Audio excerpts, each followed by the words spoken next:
போட்டு கொஞ்சம் நம்முடைய இதுக்கு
சரியான டைம் முடிச்சா ஒன்று ஒரு அமௌண்ட் இப்போ வரும் நினைக்கலாம். ஓகே, வேறு என்ன செய்யணும்?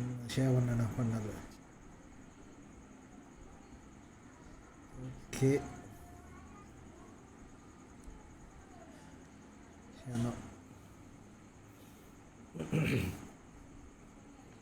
ரைட்.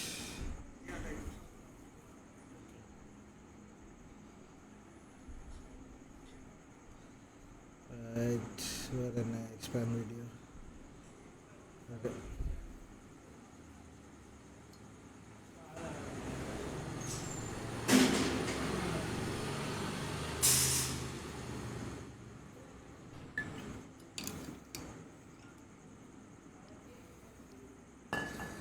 ஸோ நாம் டைட்டிலில் போட்டிக்கிற டாபிக் தான். ஏன்னா பை த வே இன்றைக்கு வந்து இந்த ஏராவூரில் அந்த இவெண்ட்டுக்கு போனேன். பரவாயில்ல, நல்ல எக்ஸ்பீரியன்ஸ். நாமளும் ஃபஸ்ட் டைம் வந்து அப்படி ஒரு இவெண்ட் ஒன்று போனது. ஒரு நல்ல டீம் அவங்க எஸ்டான்னு போட்டு ஆர்கனைஸ் பண்ணி நல்லா இருந்துச்சு. நல்ல லெக்சர்ஸ். ஒரு நசீம் அவர் நல்லா பண்ணார். அப்புறம் ஆஷி மூவிஸ் வந்து இன்னொரு பிரதர், அவர் பேர் என்னன்னு தெரியா, நல்லா இருந்துச்சு. அடுத்து அவங்க ஐடி தவிர்த்து அப்புறம் இன்னும் மற்ற எலக்ட்ரானிக் இன்ஜினியரிங் அப்புறம் அங்கே இன்னும் நிறைய ஃபீல்டுக்கு அப்படி தொடர்ந்து செய்கிற பிளான் இருக்கு போல். அப்படி ஒரு செட்டப் பண்ணி இங்கே நம்ம ஊரில் இருக்கணுங்கிறது ஒரு அதான் நாம் செய்யணும். பார்ப்போம் இன்ஷால்லா. அவங்க டீம்கள் ஆக்களி அவங்க எல்லோரும் செட் ஆகி செய்யணும். ரைட், விஷயத்துக்கு வரும். இந்த மாதத்துக்கான பாட்காஸ்ட் இன்ட்ரெஸ்டிங்கான டாபிக் வந்து நடந்த சம்பவம். ஆக மேஜர் இன்சிடென்ட் ரெண்டாக உலகத்தை நடுநடுங்க வைத்து அதிர்ச்சிக்குள்ளாக்கிய இந்த க்ளவுட் ஸ்ட்ரைக் அவுட்டேஜ். நான் உண்மையாக எனக்கு தெரியா. ஏன்னா நம்மட டைம் மார்னிங் டைமுக்கு தான் அந்த அவுட்டேஜ் வந்தேன்னு நினைக்கிறேன். நான் அந்த நாள் கொஞ்சம் லேட், கொஞ்சம் அசதி அது இதால் கொஞ்சம் லேட்டாக எழும்பித்தான். அடுத்தது அந்த இம்பேக்ட் வந்து எனக்கு வர சான்ஸ் இல்லையா ஒன்றும். இப்போ நான் பர்சனல் கம்ப்யூட்டர் யூஸ் பண்ணுற ஒரு ஆக்கலைங்கிறதால. அடுத்து இன்னொரு விஷயம், நம்ம விண்டோஸ் என்வாயன்மெண்ட்டுக்குள்ளேயே பல காலமாக இல்லாததால் ஒரு இது உண்டு. நிறைய பேர் ஃபஸ்ட்டுக்கு மைக்ரோசாஃப்ட்டு தான் ஏசினா அதுக்கு போட்டு பண்ணி அதுக்கப்புறம் தான் க்ரௌட் ஸ்ட்ரைக்கால் இது செஞ்சு போட்டு. க்ரௌட் ஸ்ட்ரைக்குன்ற ஒரு ஆன்டிவைரஸ் கம்பெனி இருக்குன்னு எனக்கு இது பிறகு தான் தெரியும். இந்த சம்பவத்துக்கு பிறகு தான். ஆனால் பெரிய அளவுக்கு ரீச் ஆன ஒரு பெரிய டெக்னிக்கல் பார்ட்னர்ஸ். நான் நேற்று த்ரெட்ஸில் வந்து ஒருத்தன் போட்டிருந்தான். இந்த ஆஃப்டர் க்ரௌட் ஸ்ட்ரைக் மசக்கர் வந்து அவங்களோட வெப்சைட்டில் அவங்க ஸ்பெஷல் டெடிகேட்டட் பேஜ் ஒன்று வச்சுருக்கா. க்ரௌட் ஸ்ட்ரைக் வெர்சஸ் மைக்ரோசாஃப்ட் ஒரு பேஜ். அதில் டெக்லைன் அந்த க்யூவில் டிஸ்கிரிப்டிவ் லைன் என்னென்னா, ஏன் மைக்ரோசாஃப்ட் செக்யூரிட்டி ப்ராடக்ட் மட்டும் உங்களுக்கு உங்களோட மல்வேர் அட்டாக்களிலிருந்து காப்பாற்றாது என்கிற ஒரு வசனம். பிஃபோர் ஆஃப்டராக அந்த வசனத்தை ஃபுல்லாக தூக்கி நானும் பாருங்க. அதுக்கு முதல்ல உண்மையாக என்ன என்ன சம்பவம் நடந்துங்கிறத கொஞ்சம் சொல்லுங்கள். ஏன்னா நிறைய பேர் நினச்சிட்டிருக்காங்க பைரேட்டட் காப்பி யூஸ் பண்ணுற விண்டோஸ் ஆட்களுக்கு தான் அது அப்படி ஒரு சம்பவம் நடந்தேன். அதை கொஞ்சம் எக்ஸ்பிளைன் பண்ணுங்கள். உண்மையாக இந்த ஆக்சுவல் ஓகே. இப்போ இதை எப்படி எனக்கு ஸ்டார்ட் பண்ணேன்னு தெரியல. நான் என்னை விட உங்களுக்கு இந்த டீட்டெயில் நிறைய தெரிஞ்சிருக்கணும்னு நினைக்கிறேன். ஸோ க்ரௌட்ஸ்ட்ரைக்குங்கிறது ஒரு ஆன்டிவைரஸ் ஃபயர்வால் கொடுக்குற ஒரு கம்பெனி. ஆனால் அவங்களோட ஸ்பெஷலைசேஷன் என்னென்னா கோஆப்ரேட் கிளைண்ட்ஸுக்கு தான் வந்துட்டு அவங்க மெயினாக அவங்களோட டார்கெட். இப்போ இண்டிவிஜுவல் நம்மளை மாதிரி ஒரு சாதாரண ஒரு எண்ட் யூஸர் இல்லை. அப்போ அது என்னடா இப்போ இந்த நாம் இதில் டெக்னிக்கலாக போகணுமான்னு எனக்கு தெரியலை. பட் சொன்னால் நல்லா ஒன்று நினைக்கிறேன். முந்தியெல்லாம் ஆன்டிவைரஸ் சாஃப்ட்வேர் வந்துட்டு எப்படி ஃபங்க்ஷன் பண்ணுமாட்டா, சிக்னேச்சர்ங்கிற ஒரு விஷயத்தை வச்சு தான் ஒரு நம்மளோட கம்ப்யூட்டரில் ஆன்டிவைரஸ் இருக்கா இல்லையான்றதை டிசைட் பண்ணும். அப்போ சிக்னேச்சர்ண்டா என்னன்னா, நம்மளோட ஃபைலை அப்படியோ அது என்ன செய்யும்டா, ஒரு ஹேஷ் ஃபைல், ஒரு ஹேஷ்ன்னு சொல்கிற ஒரு என்கிரிப்ஷன் ஒன்றுக்குள்ளே போட்டால் ஒரு கோடு ஒன்று நமக்கு கிடைக்கும். ஒரு எத்தனை 40-50 லெட்டர் உள்ள கோடு என்னது கிடைக்கும். அப்போ இதை இப்போ அவங்க என்ன செய்வாங்கடா, இப்போ ஆன்டிவைரஸ் கம்பெனியெல்லாம் இப்படி வைரஸ் அட்டாக் பண்ணுற வைரஸ் என்று தெரியப்படுற அந்த ஃபைலை எடுத்து அதுக்கு இப்படி ஒரு கோடு வந்து ஜெனரேட் பண்ணினா, அல்லது அதில் ஹெக்ஸாடெசிமல் கோடில் வந்துட்டு அந்த சைடில் இருக்கிற கோடு என்னது. ஸோ அது வந்து கொஞ்சம் டீப், அது எனக்குமே அந்தளவுக்கு தெரியாது. பட் அதான் சிக்னேச்சர்னு சொல்லுவாங்க. அதை எடுத்து இவங்க வந்துட்டு இவங்களோட ஒரு டேட்டா பேஸ் ஒன்று வச்சுருப்பாங்க. அதில் ரைட் இவர் இன்னார் என்று அறியப்பட்ட ஒரு வைரஸ் ஏன்னா இந்த சிக்னேச்சர் இருக்குமெண்டா அண்டு அவங்க ஒரு டேட்டா பேஸ் மெயின்டைன் பண்ணுவாங்க. நமக்கு ஒவ்வொரு கிழமையும் அப்டேட் வாரது வந்துட்டு அந்த பர்டிகுலர் ஃபைலில் இருந்து வர அந்த டேட்டா பேஸ் வந்து அப்டேட் ஆகும். ஏன்னா ஒவ்வொரு கிழமையும் ஏதாவது ஒரு புது வைரஸ் சின்ன சின்ன சேஞ்சோடு வந்துகிட்டே இருக்கும்.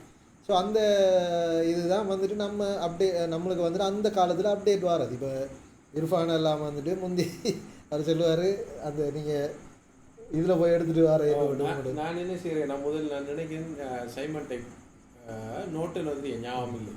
அப்போ இப்போ நம்மளோட முடத்தால அந்த சிக்னேச்சர் கேளா அது என்னமோ கேள்வி கணக்கில் 24 MB என்னமோ தான் அது சிக்னேச்சர் அந்த ஃபைல். ஆனால் டெஃபினிஷன் அப்டேட் எடுத்து கேளா.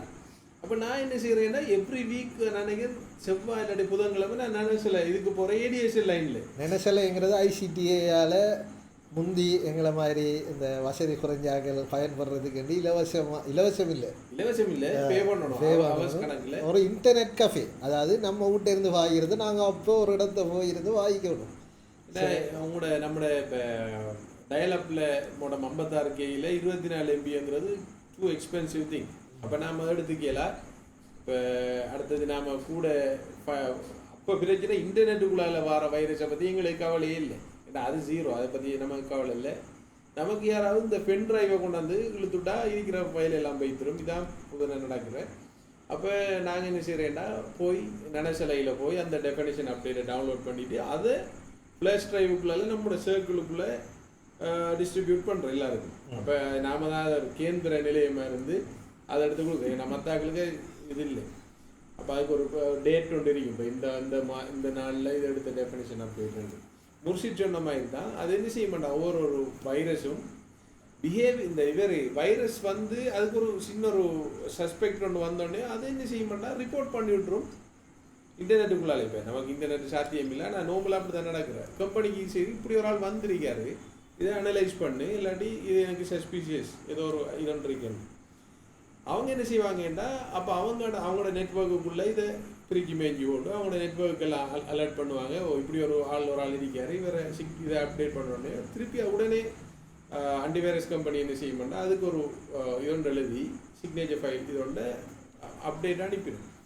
திருப்பி இவர் இன்னொரு கம்ப்யூட்டர் போய் இது செய்யக்குள்ள அந்த சிக்னேச்சர் இதற்கு மெச்சானோடனே அந்த வைரஸை இது எக்ஸிக்யூட் பண்ண விடாது.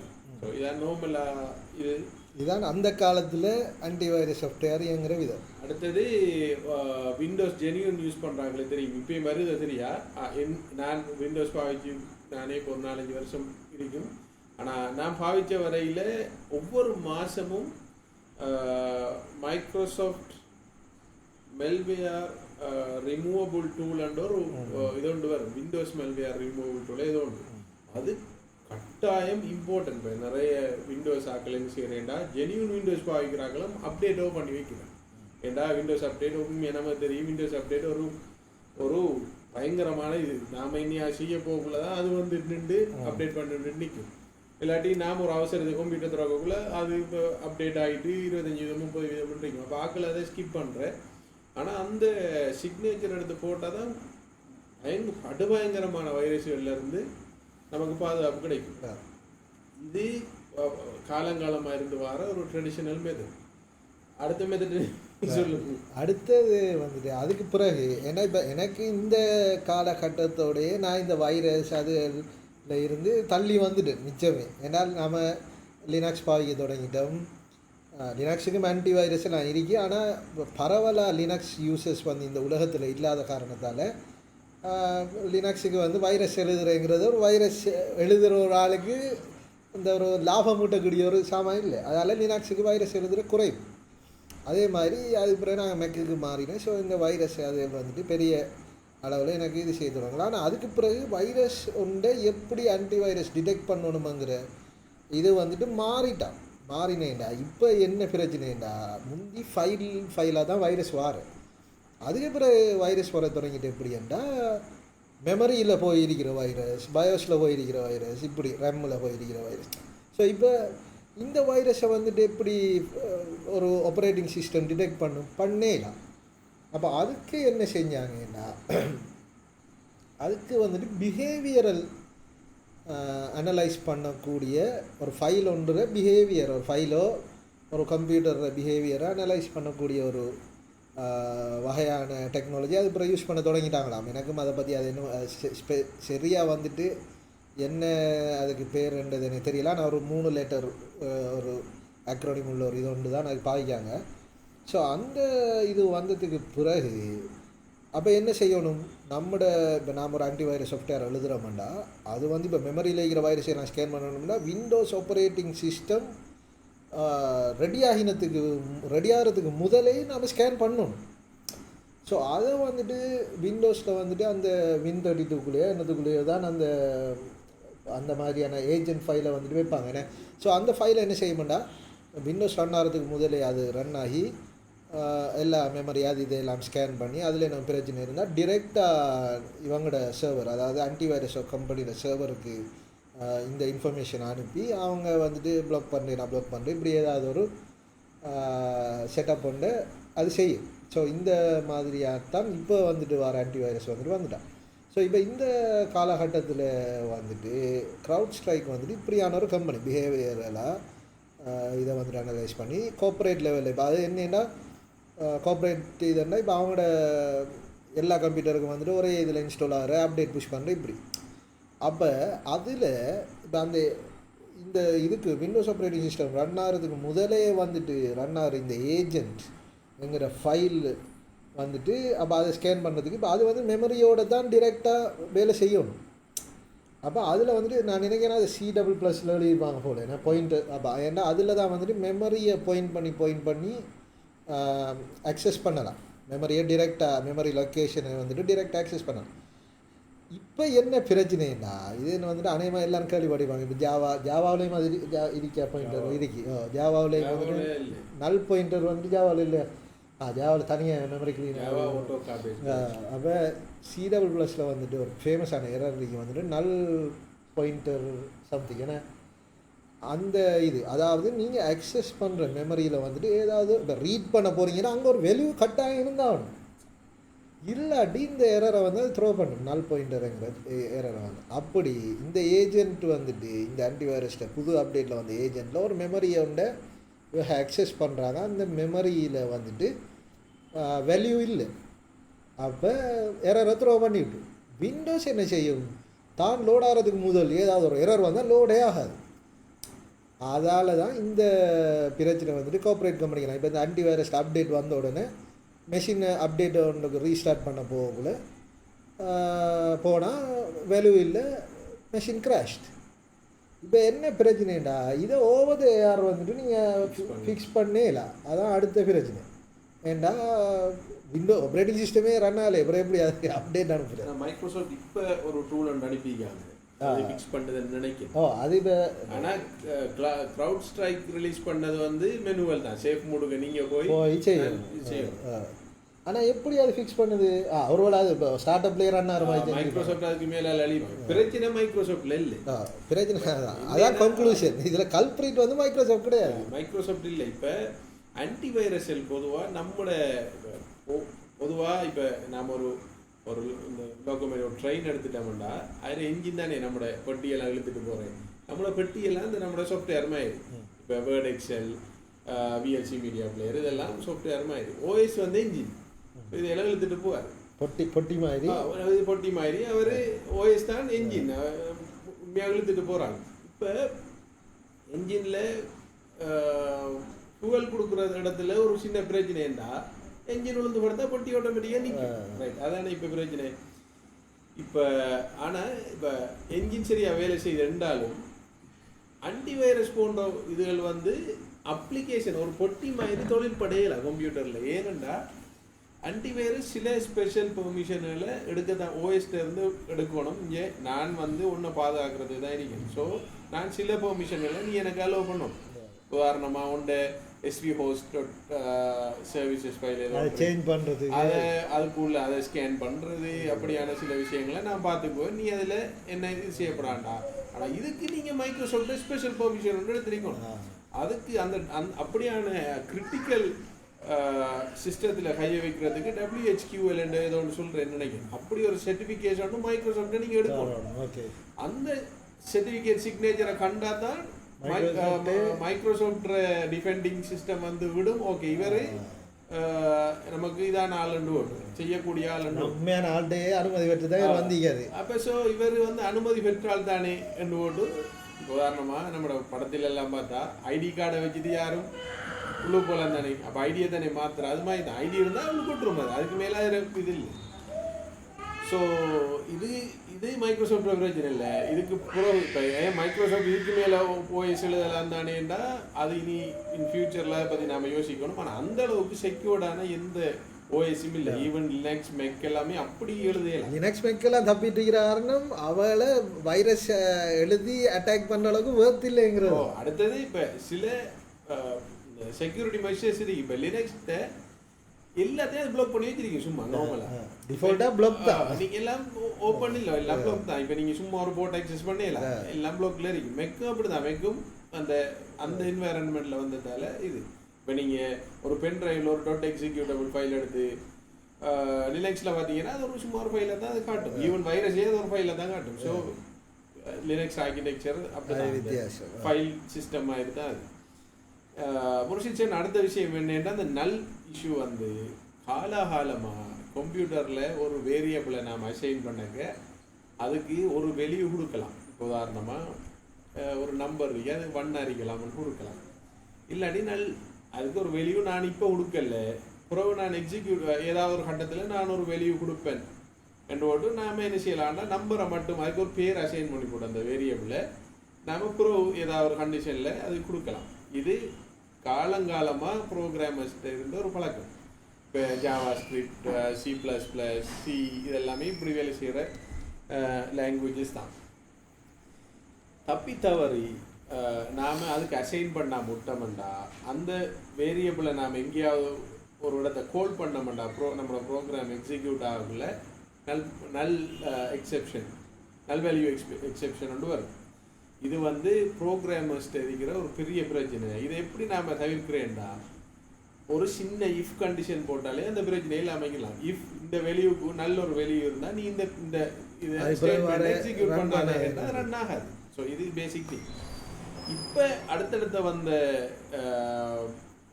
புதுசாக வர லேட்டஸ்ட் ப்ரோக்ராமிங் லாங்குவேஜஸ் எல்லாம் இப்போ ஸ்விஃப்டாக இருக்கட்டும், கொட்லினாக இருக்கட்டும், டாட், ஃப்ளட்டர், மெயின் வந்து டாட் லாங்குவேஜ். இப்படியான லாங்குவேஜஸ் வந்து சவுண்ட் நல் சேஃப்டி இல்லாட்டி நல் சேஃப்டி நல்ல உங்களுக்கு ஒரு ஆப்ஷனாக வைக்கலாங்கிறத ஃபஸ்ட்டுக்கே சொல்லிடும்.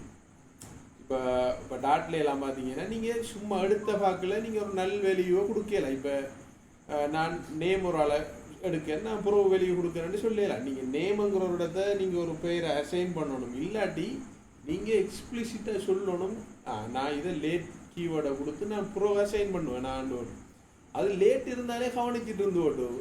நீங்கள் பில் பண்ணுற டைம்லேயே சொல்லிடும் இதில் இந்த நீ இது கொடுக்கல தானே எரர் த்ரோ பண்ணிடும். நீங்கள் ஒரு 2 seconds அப்படி தான் டைம் தரும், அதுக்கிடையில் நீங்கள் அதை அசைன் பண்ணணும். இல்லாட்டி நீங்கள் ப்ரொடக்ஷனுக்கு அந்த இது போகையில் அந்த சாஃப்ட்வேர் போக விடாது. ஸோ இது நமக்கு அந்த டெவலப்மெண்ட் டைமில் வர ஒரு சேஃப்டி. ப்ரொடக்ஷனுக்கு போக இந்த பிரச்சனை வராது. ஆனால் இது என்ன தான் செஞ்சாலும் ப்ரோக்ராமர்ஸ்கிட்ட இந்த பிரச்சனை வர்றது சகஜம். இதை யார் சால்வ் பண்ணுறேன்னா உண்மையாக இந்த ப்ரோக்ராம் கோட் எழுதினதுக்கு பிறகு அடுத்த டீம் ஒன்று குவாலிட்டி அஷூரன்ஸ் டீம் வந்து இதை போட்டு செக் பண்ணியிருக்கணும் இதெல்லாம் சரியாக வேலை செய்யலாம். அது பிறகு தான் யாரை புஷ் பண்ணியிருக்கணும். ஆனால் அன்ஃபார்ச்சுனேட்லி 85 மில்லியன் பேர் ஆக்டிவிட்டீஸை இது செய்கிற அளவுக்கு இது ஒரு பெரிய ஒரு இஷ்யூவாக மாறிட்டு உலகத்தில் இந்த ஃபால்கன் சாஃப்ட்வேரில் நடந்தது. இப்போ நாங்கள் ஒரு லினக்ஸ் லவர்ஸ் மேக் யூசர்ஸ் நிறைய பேர் சொல்கிற வந்து விண்டோஸை பிளேன் பண்ணுறோம். ஆனால் இந்த சம்பவம் வந்து உலகத்துக்கு ஒரு விஷயத்தை சொல்லுது என்னென்னா அதை நான் பார்த்தேன். யார் போஸ் உண்மையாக அந்த உலகத்தை கண்ட்ரோல் பண்ணுற யாருண்டா மைக்ரோசாஃப்ட் தான். மைக்ரோசாஃப்ட் தான் கண்ட்ரோல். இப்போ அதில் ஒரு மீம் ஒன்று போட்டிருந்தா ஒரு ஆள் வந்து சொல்கிற எனக்கு ஒரு பிரச்சனை நடக்கல நான் மேக் யூசர் ரெண்டு ஓட்டு. அப்போ அடுத்த ஆள் கேட்குறேன் இப்போ காலையில் பேங்க் அக்சஸ் பண்ணேன் இல்லை அக்சஸ் பண்ணலாம் போயிட்டு எனக்கு ஒரு பிரச்சனை நடக்கலை. ஒப்வியஸ்லி நீ மெக் யூஸரோ லினக்ஸ் யூஸரோ இந்த பேங்க் வேலை செய்யாட்டி you are affected. That means உண்ட பேங்க்ட அவ்வளோ ஆப்ரேஷனும் வந்து ரன் ஆகிற வந்து விண்டோஸ் என்வாரன்மெண்ட்டில். ஸோ விண்டோஸ் வந்து ஏதாவது நடந்தால் இதில் பாதிப்பு சரியாக நடந்திருக்கு. இப்போ ஏர்போர்ட்டில் கார்டு எல்லாம் வந்து செக்இன் இது எல்லாம் வந்து கையால் அழுகி கொடுக்குற அளவுக்கு வந்துருக்கு. மைன் பண்ணுற இடங்களில் கரண்ட் எல்லாம் போயிருக்கு. ஹாஸ்பிட்டல்ஸ் வந்து எமர்ஜென்சி இதுகளை செய்கிற அளவுக்கு போயிருக்கு. ஸோ இது இன்னும் போனால் இது என்ன நடக்குமோ சரியா. பட் இது ஒரு வார்னிங் ஷாட் தான். பெரிய ஒரு விஷயம் நடந்தது. ஏன்னா இது ஏஐயை வச்சு தான் இவங்க ஒரு இதொன்று செய்கிறேன்னு நான் நினைக்கிறேன். இந்த அனலிட்டிக்ஸ் வந்து இவங்க அந்த பிஹேவியரல் பேட்டர்னை ஏஐயை வச்சு தான் செய்கிறாமன்ற ஒரு மேபி இருக்கலாம். நசீம் இன்றைக்கு அவர் பண்ணின ஸ்பீச்சில் வந்துட்டு ஒரு நல்ல விஷயம் சொன்னார்.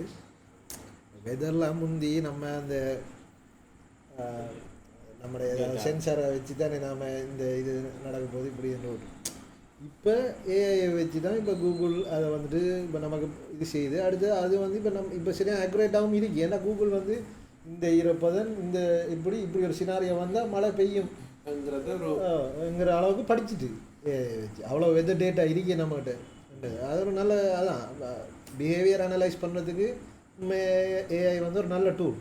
ஆனால் இப்போ பிரச்சனை என்னென்னா என்ன கன்க்ளூஷனுக்கு ஏஐ வருதுங்கிறது நமக்கு தெரியும். அதான் அதோட மெயின் பிரச்சனை. இப்போ என்னதான் நாம் இன்புட் ஒன்று கொடுத்தாலும் அதில் அவுட்புட் எதால் இந்த அவுட்புட்டை தெரிவு செஞ்சுன்றது நமக்கு தெரியாது. நாம் சும்மா ட்வீக் பண்ணி நமக்கு நாம் எதிர்பார்த்த ஒரு அவுட்புட் வந்தோம்னா நாம் ஹாப்பி ஆகிடும். ஆனால் அதுக்கு வேற ஒரு காரணமே இருக்கலாம். இதில்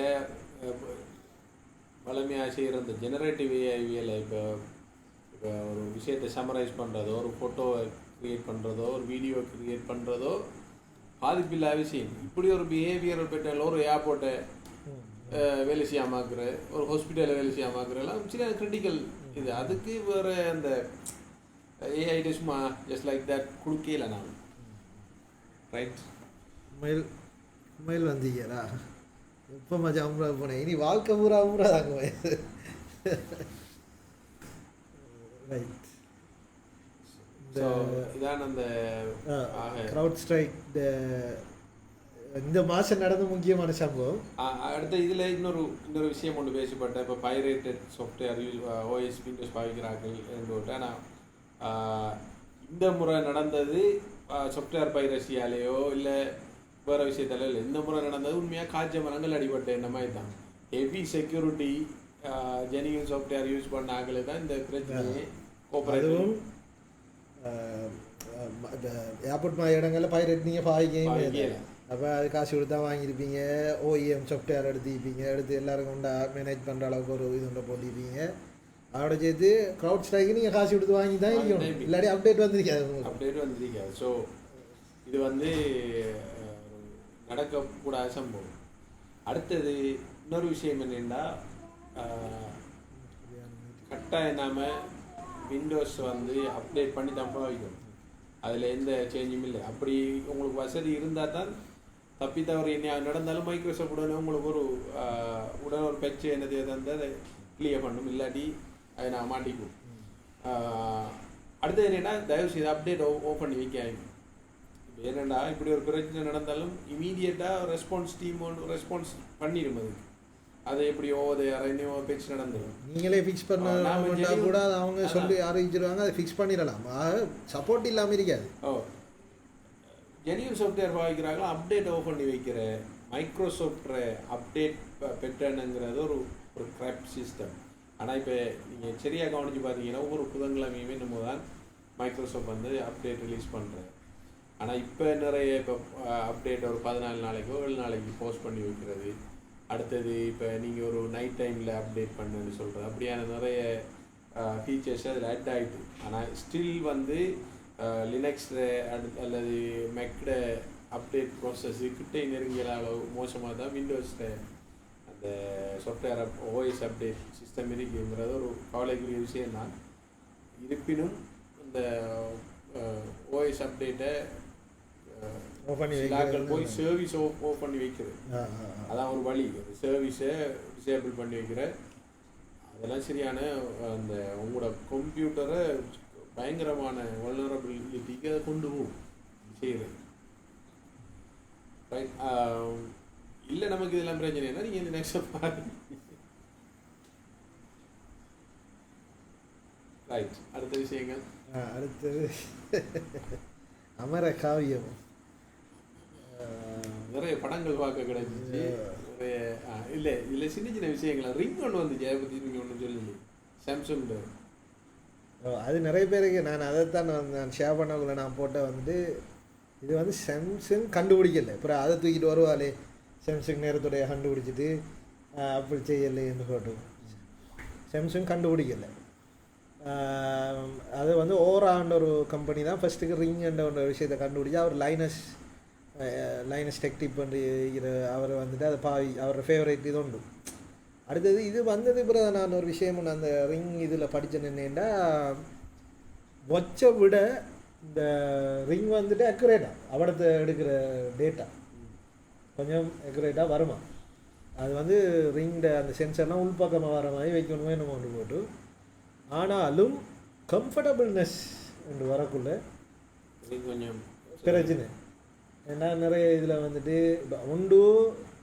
அது இப்போ உங்களுக்கு நீங்கள் ஓட பண்ண போகிறீங்கன்னா நீங்கள் அதுக்கு அவரோட சைஸ் கிட்டோண்டு ஓட பண்ணணுமா சாம்சங்கு வேறையா ஓட பண்ணி அதை ஃபஸ்ட்டுக்கு அனுப்பினோன்னா அதை வச்சு உங்களோட விரல் அளந்து பார்த்து போட்டு அதுக்கப்புறம் அதை திருப்பி அனுப்பணுமோ இல்லை சாம்சங் அறிவிக்கணுமோ என்னமோ. அது பிறகு தான் உங்களுக்கு அந்த ரிங் வரும். அப்பையும் MKBHD சொல்கிறாரு, எனக்கு பிள்ளையான ரிங் அனுப்பி வச்சுக்கானதுல. ஸோ இந்த பிரச்சனையெல்லாம் இருக்கு. அப்புறம் அவரை டெஸ்ட் பண்ணணுன்றதுக்காக நான் பாவிச்சேன். ஆனால் அதில் வந்துட்டு எனக்கு அவ்வளோ பெரிய ஒரு சாட்டிஸ்ஃபேக்ஷன் இல்லை. இந்த மாதிரி தான் சொல்லுவேன். நான் இது உண்மையாக நல்லா இருக்கணும்னு நான் பிரார்த்திச்சேன். ஆனால் எனக்கு எதிர்பார்த்து இது ஒன்றும் கிடைக்கல என்னோட அவர் சொல்லுவேன். ஏன்னா உண்மை தானே. இப்போ நாம் ரிங் பாவிச்சா இப்போ எனக்கு உண்மையாக எனக்கு வேறு வச்சு மற்ற வச்சு பாவிக்கணும்னா ஆசை. சீக்கோ அது ஆட்டோமேட்டிக் வச்சு பாவிக்கணும்னா இது இருக்கிறதால நான் இதை பாவிச்சுட்டு தெரியுது. இப்போ ரிங் கொண்டு வரமுன்னா ரிங்கை போட்டுட்டு நாம் நார்மல் வச்சை பாவிச்சுட்டு போய்த்துடலாமே. அப்படின்னா இப்போ ஸ்மார்ட் வாட்ச் ஒன்றும் அடுத்த ஹையில் நார்மல் வாட்ச் ஒன்று கட்டுற ஒரு இதை ஃபேஷன் ஆகணும். அப்படி சில ஆக்கள் கட்டுறா. ஆனால் எனக்கு அது சரி ஒரு இது இல்லை. ஒரு கை கொஞ்சம் ஜாலியாக இருக்கிற மாதிரி இருக்கு. ஆனால் இப்போ அது நானே இப்போ இப்போ இங்கால ப்ரேஸ்லெட் போட்டு இங்கால வச்சு கட்டுறாங்களா அவங்களுக்கு அது ஓகே ஆகிருக்கும்னு நினைக்கிறேன். நான் அப்படி பாய்க்கிறது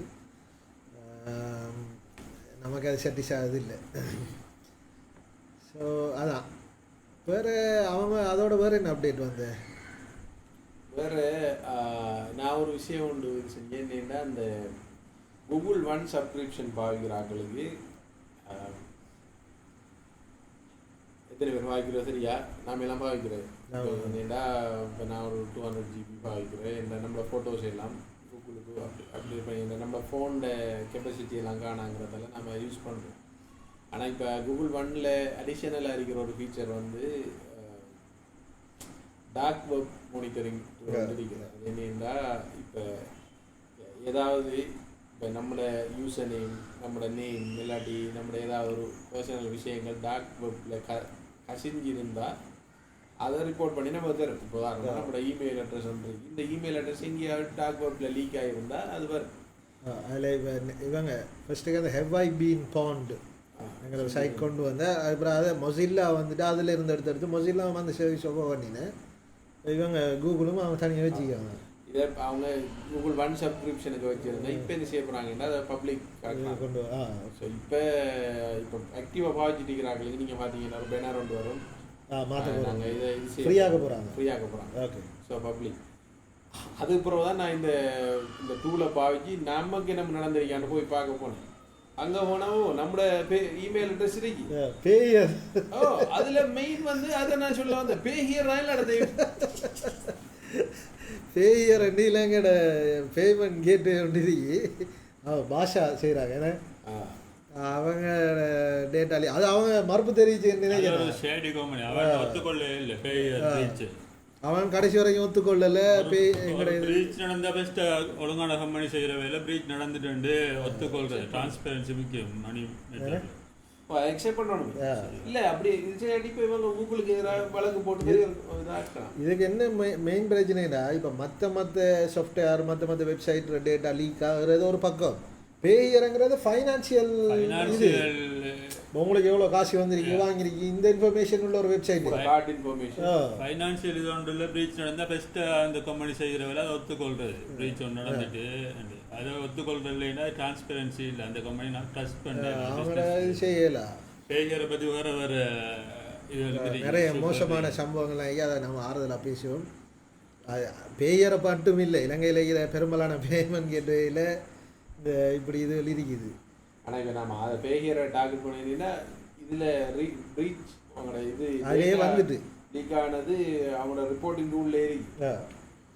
ஸோ அந்த இது உண்டு. இப்போ கடைசியாக வந்து ட்ரெலோ இப்போ நான் என்னென்னா இப்போ நான் எனக்கே இந்த அப்டேட் தெரியும்னா நான் இப்போ நஜீமோட கேஜிடியோக்குள்ள தான் அவர் தான் எனக்கு காட்டினார் பேயர் வந்திருக்கீங்க பாருங்கன்னு போட்டு. அப்போ அதுக்கப்புறம் பார்த்தா ட்ரெலோட வந்துட்டு இப்போ 3 நாளைக்கு முதல் ட்ரெலோ பாவிக்கிறாங்களோட டேட்டா வந்து லீக் ஆகிருக்கு. எக்ஸாக்டாக என்ன டேட்டா லீக் ஆகினேன்றது எனக்கு தெரியா. ஆனால் ட்ரெலோ நீங்கள் அக்கௌண்ட் வச்சுருந்தீங்கன்னா நீங்கள் ஒருக்கா செக் பண்ணிக்கொள்ளுங்க. ஹெவ் ஐ பீன் பவுண்டுங்கிற வெப்சைட்டில் வந்துட்டு செக் பண்ணிக்கொள்ளுங்க. இப்போ கூகுளோட இது வந்து தனியாகினாலும் இப்போ யூஆர்எல் அறிஞ்சிட்டாங்களா என்ன யூஆர்எல் அது சொல்லலை. ஆனால் அது பப்ளிக்கு மாறுது. ஸோ அது ஒரு நல்ல கூகுள் அது உண்மையாக அதை ஃப்ரீயாக ஆக்கணும். அதை காசுக்கு உயிரோடு இருக்கும் வரைக்கும் அனுபவித்துக் கொள்ளுங்களா அவ்வளோதான் சொல்லலாம். ரைட். ரஷித் வந்து சொல்லிருக்காரு டாக் அபவுட் டெட்பூல் என்ன பார்க்கலையே சொல்றாங்க. இல்லை இல்லை சில ஆக்கள் மாவேலுக்கு நீ சன்செட் டைம் தான். இன்னொரு ரிவ்யூ உண்டு நான் ஒரு இடத்துல வாய்ச்சேன். டெட்பூல் கதைச்சி ஒல்வரை இஞ்சா அடிக்கலாம் பார்க்குறாக்களை இஞ்சா அடிக்கலாம் இருந்தா. ஆனால் அதில் இப்போ டொனி திருப்பி அயன்மேன் திருப்பி கொண்டு வரதுக்கான சான்ஸை மாவல் ஓப்பன் பண்ணிக்கின்ற நிறைய கம்மியாக இருக்கா படத்தில். அப்போ என்ன பிரச்சனைனா அது நடக்குமா நடக்காதுன்னு தெரியா. இப்போ இவர் நம்ம படம் நான் பார்க்கல. அப்போ அதால் நமக்கு உண்மையாக ஒல்வரை எனக்கு என்ன நடக்குதுன்னு தெரியா. திருப்பி அவர் என்ன இப்போ இந்தியில் வர ஒல்வரை வேறு ஆல்டர்னேட்டிவ் ஏன்னா லோகன் செத்து போய் தர இப்போ அவரை எடுக்கல. அது அப்போ அப்படி பார்த்தா எல்லாரையும் வேற வேற இதில் எடுக்கலாமே கொண்டு வரலாம். அப்படி எதுவும் செட் பண்ணுறாங்களோ தெரியா. சரி பார்ப்போம் எந்த அளவு போகுதுன்னு. இன்னும் படம் பார்க்கல ராஷித், அதான் நடந்த விஷயம். பார்த்த படங்கள் கடந்த ஒரு மாதத்தில் குறிப்பாக இந்தியன் 2, பாரடைஸ், அடுத்து மகாராஜா. மூணு முக்கோண ஸ்பெக்ட்ரம் ஒன்றில் 3 முனைகள் 3 பேசப்பட வேண்டிய படங்கள். நிறைய படங்கள் ஏதோ ஒரு காரணம் சில பல காரணங்களுக்காண்டி மாறுபட்டுச்சு.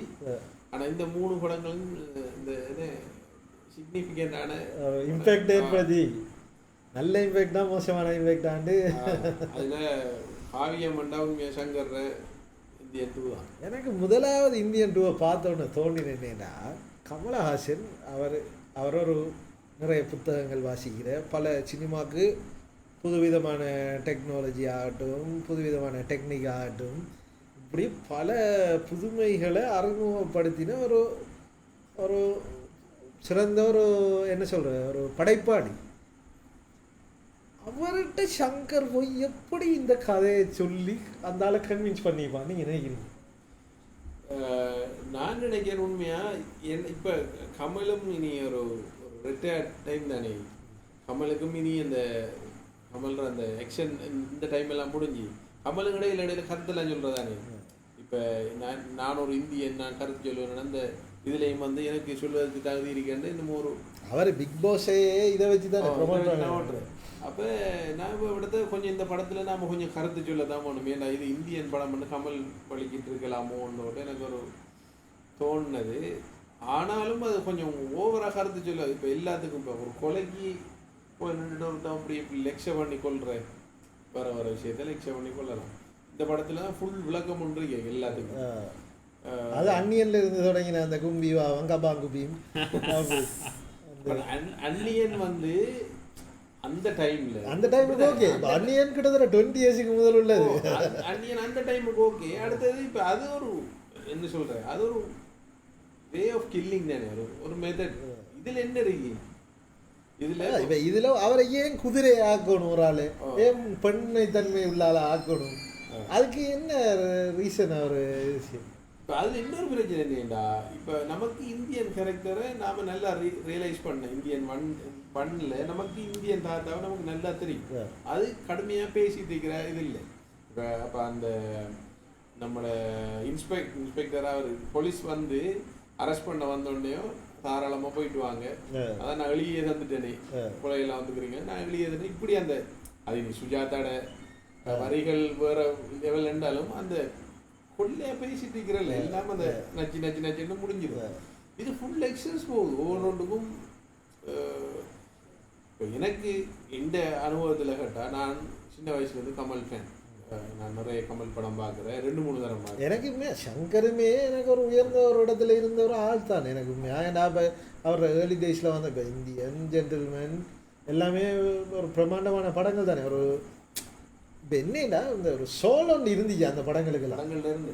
அடுத்தது இந்த அதை நான் சொல்ல வரேன் என்னன்னா அதான் நான் ஒரு நல்ல ஃபேனாக இருந்து இந்த வாழ்க்கையிலேயே இவ்வளோ கமல்ற ஒரு கேவலமான ஒரு படத்தை நான் பார்த்து கமல் நடிப்பே இல்லாமல் இப்போ ஏன்னா இந்த படத்துக்கு கமலுக்கு எந்த சம்மந்தமும் இல்லை. படம் வேற ஏதாவது போயிட்டு இருக்கு ஒரு பக்கம். கமல் அவடத்தை சும்மா வந்து இப்படி அதுவும் கொள்றேன்னா டைம் எடுத்து அந்த கடைசி அந்த இதை போட்டுட்டு இது சீனொண்டிக்கு அது ஒரு இது அது இந்த இன்டர்வெல் எல்லாம் அடுத்து இது செஞ்சு வர போய் ஒரு 4-5 பேக் எல்லாம் அடுத்து அடிச்சு முடிச்சு போடும் திருப்பி கண்டினியூ பண்ணுற மாதிரி அந்த இப்போ என்னன்னா இப்போ மின்னாஜி அந்த விஷயத்தை நாங்கள் நேரத்தோட பேசினேன். வர்மக்கலை இப்போ ஏன் இந்தியன் தாத்தா வந்துட்டு வர்மக்கலையை எடுத்தாரன்னா அவருக்கு மூவ்மெண்ட் லிமிட்டு. அவருக்கு பாஞ்சு அடிச்சு கிடிச்செல்லாம் அவர் ஒரு தாத்தா ஆல்ரெடி. அப்பே தாத்தா. அப்போ அவருக்கு என்ன அவருக்கு போய் அவ்வளோலாம் மின கிடையாது 96 ஒரு தாத்தா. அப்போ வர்மம் என்ன செய்யும் வர்மம் ஒரு 2 தட்டு வயதில் ஆளை வந்து டிசேபிள் ஆக்கும் மூவ்மெண்ட்டை லிமிட் பண்ணும். அப்போ ஈஸியாக கொள்ளலாங்கிறதுக்காக தான் வர்ம கிடையாது. இதில் தான் அவர் சும்மா பறந்து போகிறாரு அங்கே அடிக்காரு இங்கே அடிக்காரு ஏரோஸ்பேஸை போட்டுட்டு அந்த ஷூட்டை போட்டுட்டு அதுக்குள்ளே போகிறாரு. அவ்வளோ தெரிஞ்சவருக்கு ட்ரெயினர் ரிவர்ஸில் போய் தானே தூக்கி பாஞ்சிட்டு போகலாம். ட்ரெயினர் ரிவர்ஸில் எடுத்து போய் இறங்கி எவ்வளோ ஸ்டேஷன்லேயே தான் இறங்கணும். அதான் சும்மா பாயெல்லாம் எவ்வளோ வழி இருக்கு ட்ரெயினை பிராட்டி விடலாம். சரி இடையிலே நிப்பாடி அவடத்தை இறங்கினாலும் இடையில டிரைவர் நீ நிப்பாட்டி நான் பாயிரம் வாங்கிக்கலாம். அடுத்தது சங்கர் இந்த பிரம்மாண்டம் என்னது நம்புறாரு தெரியா அவர் பெரிய டைரக்டர் தான். நமக்கு உரிமை இருக்கு என்னென்ன நம்ம பார்க்குற ஒரு படம் அப்போ நமக்கு அதை சொல்றதுக்கு உரிமை. சங்கர் இன்னும் அந்த பொம்மையை வச்சுட்டு ஆடுறது ஒரு கும்பல் ஆக்களை வச்சுட்டு ஆடுறது 1000 பேரை கொண்டு வந்தா இது செய்யறது இந்த கட்டடத்துக்கெல்லாம் பெயிண்ட் அடிக்கிறது இதெல்லாம் ஒரு 1000 பேர் அந்த தாத்தா வரால 1000 பேர் வர அது பாய்ஸ்ல மாறோ அதுல ஒரு விஷயம் இருக்கு. அதுல அந்த கம்பேக் இந்தியன் சாங்லாம் வருது. அதுல அந்த பொம்மை போட்டு வரதானே இந்தியன் தாத்தாமே. அதுல மற்ற கேரக்டர் வருது. அதுல யாரு பேர் என்னது சந்துரு தானே மகன் அவன் அந்த கவுண்டமணி செந்தில் அந்த கேரக்டர் அந்த கவுண்டா பார்த்தீங்கன்னா அந்த சாங்ல வருது. அது எப்படி அந்த சினாரியோக்குள்ள வர அந்த மூவியில எப்படி வரையில தானே அது படத்திலே ஆக்கள் அதை படத்தில் இருக்கிற ஆக்கள் அந்த மூவியா இந்தியன் படம் நினைக்காத ரியலா நடந்தது அது. அதுல ஒரு கன்ஃபியூஷன் ஒரு முரண் அது அப்படி வரப்படாமே. அது நமக்கு தான் அது மூவி. அது அந்த செட்டிங்ல அவர் இருந்த ஒரு ஆள் நான் திருப்பி வந்திருக்காருன்னு அது ஃபோர்த் வால் பிரேக்கிங் இதுல செஞ்சாருன்னா அது எப்படி அப்படின்னா கம்ப்ளீட்டா ஃபோர்த் வால் பிரேக்கிங் அந்நியன்ல அந்த சிவாஜில எல்லாம் பாத்தீங்கன்னா அந்த ரஜினியில இந்த படத்துல ரஜினியில போட்டோ எல்லாம் அன்னெசரி விஷயங்களை வந்துட்டு அன்னெசரி விஷயங்கள் இருக்கு. அப்போ அதையே இப்பயும் கொண்டு வந்து செய்கிறது இதில் இப்போ அண்ணங்காக்கா கொண்டக்காரி அந்நியனில் வந்து அந்த ட்ரெயினுக்கெல்லாம் பெயிண்ட் அடிச்சு அதை ஏன் இப்பயும் இப்போ ரைட் நான் ஒரு படம் எடுக்க போகிறேன்னாண்டா நான் இவ்வளோ செய்யணும். நீங்கள் இன்னொரு விஷயம் கவனிச்சிங்கன்னா இப்போ நான் ஒரு கமல் ஃபேனுங்கிறதால தெரியும். மெஜாரிட்டியான படங்களில் ஒரு கமல் வாகனம் சம்பந்தமான ஒரு சேசிங் ஒரு ஃபைட் ஒன்று இருக்கு. நீங்கள் என்ன படத்தை பார்த்தாலும் கமல்ற இது ஒரு பெரிய வீக் பாயிண்ட் ஒன்று கமல்ற படத்துல எல்லாம் ஒரு சேசிங் ஒன்று இருந்தே ஆகும். இல்லாட்டி கடைசி ஒரு பெரிய ஆக்சிடென்ட் ஒன்று நடக்கும். வாகனம் சம்பந்தப்பட்ட ஒரு விஷயம் நீங்கள் இந்த இதுலேயும் பார்க்கலாம். இப்போ சும்மா ஒரு ஜோக்கான படங்கள் நடிக்கிற கமல் அதுலேயும் இந்த இந்த பிரச்சனை நீங்கள் என்ன படத்தை பார்த்தாலும் நன்றி அது இந்த படத்துல ஏறி சும்மா ஓடுற அவர் இதை ஓடுற வாகனம் உடஞ்சி பறக்கிற இது செய்கிற இந்தியாவிலேயே அந்த பிளைட் எல்லாம் உடைகிற நீங்கள் என்ன படம் யூ நேம் இட் அவ்வளோ படத்துலேயும் கமல் வந்து இந்த கமல் கே சம்பந்தத்தில் இருக்கு. அந்த தாலி கட்டுறதுக்கு முதல் ஓடுற இந்த பஞ்சேந்திரத்துலேயும் இருக்கு. அதே மாதிரி என்ன படம் இல்லை மாலவந்தானில் இருக்கு இந்த சேஸ் இப்படி அபைஷான் மூவியில் இருக்கு. கடைஜா போய் ஆற்றுக்கு விழுவுற இப்படி அந்த சேஸ் ஈவன் சதிலீலாவதியிலையும் இருக்கு. இந்த கார் ஓடிட்டு வந்து கோட்டை உடைச்சி கோட்டுக்குள்ளே கார் வார அப்படி ஒரு சீன் ஒன்று நினைக்கிறேன் ஞாபகம். அப்போ இதே மாதிரி சங்கரும் இப்படி எழுதி கொடுக்குறோம். இங்கே பாரு நான் படம் எடுக்கிறேன்டா நீ இந்த சுவருக்கெல்லாம் பெயிண்ட் அடிக்கணும். ஒரு 1000 பொம்மைக்கு சொல்லி பொம்மை வந்து ஆடணும். இப்படியான விஷயங்களை ஏன் செய்கிறாங்கன்னு தெரியல. இப்படி ஒரு இல்லை இப்போ சங்கர் இப்போ அவருக்குண்டு இப்போ ஒரு ப்ரொடியூசர் இப்போ ரசிகர் கூட்டம் இருக்கிற மாதிரி அவர் சங்கருக்குன்னு ப்ரொடியூசர் கூட்டம் இருக்குது. சங்கருக்கு படம் எடுத்தோன்னே அந்த ப்ரொடியூசர் காணாமல் போகிறத வழக்கம். எங்கே இந்த பாய்ஸ் ப்ரொடியூசர் இப்போ எங்கே அது மாதிரி இவர் அந்நியன் ப்ரொடியூசர் ஆத்துல அட்ரஸ் இல்லை. இப்போ இவர் லைக்காட சுபாஸ்கரை வந்து மாட்டிக்காரு. இல்லை இப்போ சுபாஸ்கரை ஒரு 3-4 படமாக சங்கரோட இருக்காரு. எந்திரன்ல இருந்து இருக்காரு. இனி வரது ரெடி இல்லை. சங்கரை வச்சு படம் எடுக்கிறது ரெடி இல்லை. ஆனால் சங்கர் ஸ்பெஷாலிட்டி ஒன்று சங்கர் ஓன் ப்ரொடக்ஷன் கம்பெனி எஸ்பிச்சஸ் அது நல்ல லோ பட்ஜெட் படம் எடுத்து நல்ல மூவியும் சக்ஸஸ் ஆகிடும். நல்லா காதல் எக்ஸாம்பிள் பெஸ்ட் படம் அவர் அப்படி சொந்தமாக காசு சங்கர் எஸ்பிச்சஸ் அவர் லோ பட்ஜெட் மூவி தான் எடுக்கிறார். அவர் எடுக்கிறார். இதில் பார்த்தோன்னே எனக்கு இன்னொரு விஷயம் நல்ல காலம் யாரும் இதுக்கு மியூசிக் பண்ணலை. என்னன்னா இப்போ அதான் ஏறாமல் இந்த மாதிரி படத்துக்கு மியூசிக் போட்டதாலே அந்த படம் ஓடிக்குமாண்டா எனக்கு என்ன டவுட் தானே. அது ஒரு விதத்தில் அதான் இந்த கமல்ஹாசன் படத்துலேயே கூட காலம் ப்ரொடக்ஷனில் இருந்த படம் இதானா ஒரு 7 வருஷம் மட்டும் சொல்கிறாங்க. அப்படி ஓகே இப்போ பாஸ்கரன் வந்துட்டு எப்படியோ இதை பிஸ்னஸ் பார்த்து தானிப்பார். அவர் ஹாசை எடுத்துப்பார். ஆல்ரெடி போட்ட ஹாசை வந்துட்டு எடுத்து தானிப்பார். ஏன்னா தியேட்டர் எத்தனை 700-800 தியேட்டர் அப்படி போட்டிப்பாங்க போல. ஸோ அது வந்துட்டு இப்போ அவங்களுக்கு எப்படி நஷ்டம் இல்லை. ஆனால் நம்ம இப்படி ஒரு கதையை நமக்கு தந்துட்டாங்களேன்னு தான் சரி மனக்குமுறலாக இருக்குது. நமக்கு படம் சம்பந்தமாக நம்ம எதுவும் இல்லை. ஆனால் சும்மா சாதாரணமாக யோசிச்சாலே இந்தியன் தாத்தா கம்பேக் வச்சு நல்லா படம் எடுத்திக்கலாம். அடுத்தது இப்போ கமல் ஒரு லெஜண்ட் பெரிய ஒரு இது மேக்கப் சரி அமையல. சரி சும்மா அந்த நேபாளின்ற ஒரு படம் வந்து நேபாளியா காட்டுறதுக்கு பரத் இப்படி இழுத்து காய்ச்சி அதே மாதிரி தான் இந்த மேக்கப் இருந்துச்சு எனக்கு பார்த்தா. மேக்கப் அப்ப இதுல ஏற்கனவே இந்தியன் ஒன்னில் இருந்த ப்ரோஸ்தட்டிக் மேக்கப் நல்லா இருந்துச்சு. இதை விட இதுல சரியா அதில் எமோஷன் நல்லா காட்டுப்படுது ஃபைன். பட் எமோஷன் நல்லா காட்டுப்படுது. அந்த நீங்க இதை பாத்தீங்கன்னா பொலிஷாவே இருக்கும். ஏன்னா சின்ன சின்ன மூவ்மெண்ட் எல்லாம் அதுல காட்டு டெக்னாலஜி அப்படியே ஓகே.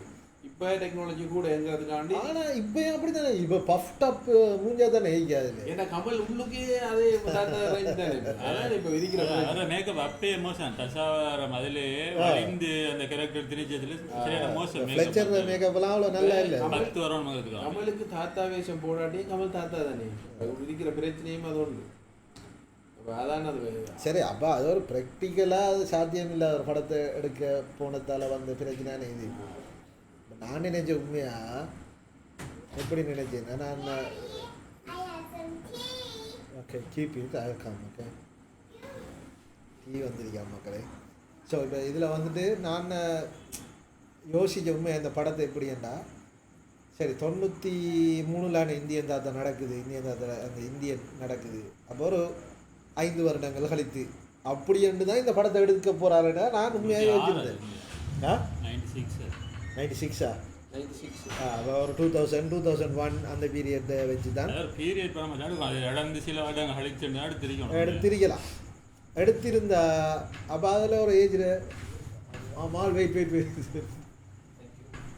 தேங்க்யூ அப்படி இல்லாட்டி அதை ப்ரீக்குவல் எடுத்திருக்கணும். அந்த அந்த சுதந்திர போராட்ட காலத்தில் நடந்த சம்பவங்களை வச்சு எடுத்திருக்கணும். அதான் இந்தியன் 3 இப்போ அதை அடுத்து இதுக்கு செய்கிறாங்க. இந்தியன் 3 ஆக்சிடென்டல் தானே. உண்மையாக இந்தியன் 3 என்ற இன்டென்ஷன் இருக்கல. நார்மலாக பெஸ்ட் படம் வந்து அதுக்கு பிறகு டிசைட் பண்ணி பார்ட் 2 எடுக்கிற படங்களை அவ்வளோ ஓவர் இல்லை. 300 நல்ல எக்ஸாம்பிள் ஒன்று. அன்னியன் 2 எடுத்திருக்கலாம். அன்னியன் 2மே இப்போ இதோட நிப்பாட்டாமலுக்கு சங்கர் முதல்வன் 2 அன்னியன் 2 காவியங்கள் எடுக்கணும் நாங்கள் கேட்டுக்கொள்கிறோம். இன்னும் பல பல காவியங்கள் எடுத்து இப்போ என்னன்னா எந்திரன் வந்தா எந்திரனோட அந்த இது முடிஞ்சு சங்கர் எந்திரன் 2 வந்துட்டு 2.0 வந்துட்டு எந்திரன் 3 எடுத்து நீ அந்த ஓராக்கு மேல இன்னும் இல்லை இதையும் இப்போ இந்த இந்தியன் தாத்தா கேரக்டர் அசோசியேட் பண்ணியாச்சு. இதை பேரை எடுத்தாச்சு அந்த படத்தில். இப்போ இந்தியனை பார்த்தா நல்லா இருக்குமா இதான் ஞாபகம் வரும். அது மாதிரி ஜென்டில்மேன் முதல்ல படங்களுக்கு செஞ்சு அதுலேயும் நீங்கள் பார்த்தீங்கன்னா இந்தியனில் மர்மக்களே ஷோர்ட் அண்ட் பேப்பர் மாதிரி தான் யூஸ் பண்ணுவாங்க. சும்மா இதில் அவனும் தாத்தா வரான்னு கையை எப்படி வச்சுட்டு இருந்தா இது இப்போ நீங்கள் அந்த அவட டான்ஸில் பார்த்தீங்கன்னா அவரோட விரல் தான் சிம்பிள் அங்கே. அதான் இப்போ வர்மக்கலை வந்துட்டு தாத்தாக்கு ஏழாவதாலாம் வர்மக்கலை அவரது ஒரு டூலாக பயன்படுத்துகிறாரு. அடுத்தது இப்போ அவனுக்கு ஏன் பேர் அடிச்சு சும்மா இப்போ அவன் ஒரு போலீஸ்காரன் சரியா, அவன் கடமையை செய்கிற சரியான போலீஸ்காரன் தானே. இப்போ வர்மக்கலையே நீ ஒரு ஒரு வில்லனுக்கு பாவிக்க அதில் ஒரு நியாயம் இருக்கு. நீ தப்புறதுக்காண்டியே அதுக்கு அவனுக்கு அடிச்சு சும்மா ஓட்டு போலீஸ்காரன். அவனோட பேர் என்ன நம்மளோட பாபு சிம்மா தான். இல்லை அது இதுலையும் நடந்தானே அந்த சம்பவம். ஆனால் அது பர்பஸாகவே அதில் சொல்லுவார் அந்த கலையை வர்மத்தை எடுத்தவர் சொல்லுவார் ஒரு செத்துறப்படாண்டு பர்பஸாகவே இருந்தீங்க ஃபோன் பண்ணுறதுக்கு. இது இவர் தண்டை வச்ச சுயநலத்துக்காண்டி பாவிக்காரு. ஏன்னா இவர் தப்பி போறதுக்கு அது எப்படாமா கம்பால இந்த மூவியே ஒரு ஆக்சிடென்ட். இது நடந்திருக்க கூடாது ஒரு அன்பார்ச்சுனேட் ஒரு சம்பவம். இது ஒரு உண்மை. இப்போ என்னன்னா இந்தியன் மண்ணை பார்க்கலாம் போகும் இதால உண்மையா சுஜாதா மேம சங்கர் மிஸ் பண்றாரு.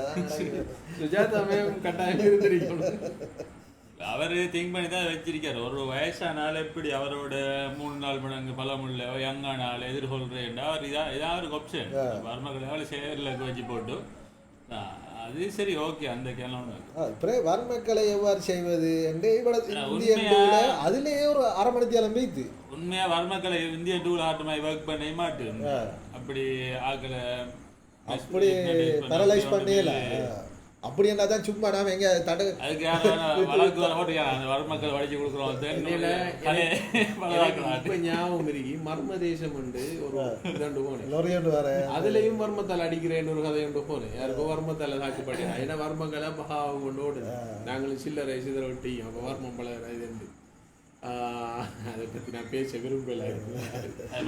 நாய் அடிக்கிறதானே ஆக்களுக்கு அது நிறைய இது பரமதேசம் அந்த நல்ல அடிக்கிறேன் நல்ல ஒரு ஹாரர் ஃபீலிங் அதில் அவள் சொல்லுவாள் அவளோட பேர் மறந்துட்டு இந்த யாரண்டா நம்ம இந்த படம் மாதவண்ட படத்தில் சொல்கிற இதாக வருவாளே ரீமாசன் ஃப்ரெண்டாக பேர் ஞாபகம் இல்லை பட் அவள் சொல்லுவாள் நான் கமல்கிட்ட பர்சனலாக பேசினேன் கமல் சொல்கிறேன் அந்த அப்படி ஒரு அங்கரா வந்தவள் தானே இல்லை அவள் பேர் ஒன்று உயரமான ஒரு ஆள் விவேக் சொல்லுவார் நீங்கள் ஃப்ரீ ஆகிக்கிறீங்களா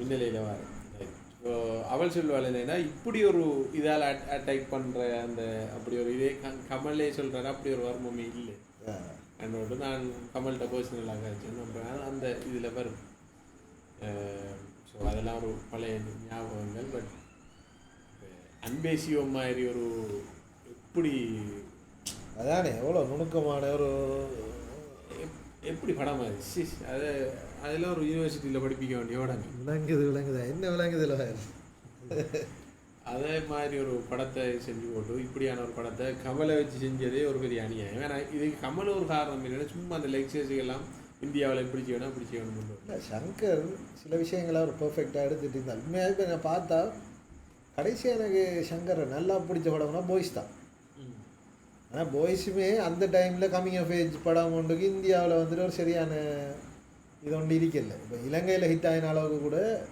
இலங்கையில் ஓடினா நல்லா இலங்கையில் பயங்கர ஹிட் இப்போ அதெல்லாம் சித்தா ஜெனிலியாலாம் இங்கே வந்தது இல்லாட்டி செஞ்சிருக்காது ஓகே டீ வந்துருக்கு மக்களே அடுத்தது இப்போ அந்த டைமில் இந்த பாட்டுகளில் இப்போ ஜென்டில்மேன் ஆகிக்கட்டும் இந்தியனில் இந்த ஒரு பாட்டு ஒன்று இருக்கு அது பாய்ஸில் எனக்கு ஒரு கேர்ள் ஃப்ரெண்ட் இல்லாமல் இப்போ நாம் அனிமேஷனை பார்த்தா பார்த்துட்டு இருந்தேன் ஜென்டில்மேன்லே இப்படி வரும் அதெல்லாம் நமக்கு சரியான எக்ஸைட்மெண்ட்டாக இருந்தது அந்த டைமில் அந்த படங்கள் ஓகே ஸோ அதில் வேறு என்ன பேசுறீங்க அதில் அந்த சேசிங் டைமில் பிரேக் ஒன்று எடுக்கிறதா எனக்கு சிரிப்பு இன்டர்வல் விட்டு அது நம்மளுக்கு அந்த எலக்ட்ரிக் ஸ்கூட்டர் இவ்வளோ இப்படியெல்லாம் செய்யாத சொல்ல இல்லையா அதுக்கு யாராவது ஒரு ப்ராடக்ட் பிளேஸ்மெண்ட் ஒன்று வச்சுருந்தாங்கன்னா வேறு லெவலில் பிச்சுக்கிட்டு பிஸ்னஸ் இப்போ அவருக்கு நிறைய அசிஸ்டன்ஸ் செய்யும் ஆனால் ஒருத்தரும் சர்ச் பண்ணி சரி சொல்லலையா இப்படியெல்லாம் சங்கர் அப்படி நிறைய சீன் அன்னியனில் பார்த்தீங்கன்னா அவர் ஒரு கராட்டே ஸ்கூலுக்குள்ளே போவாருவா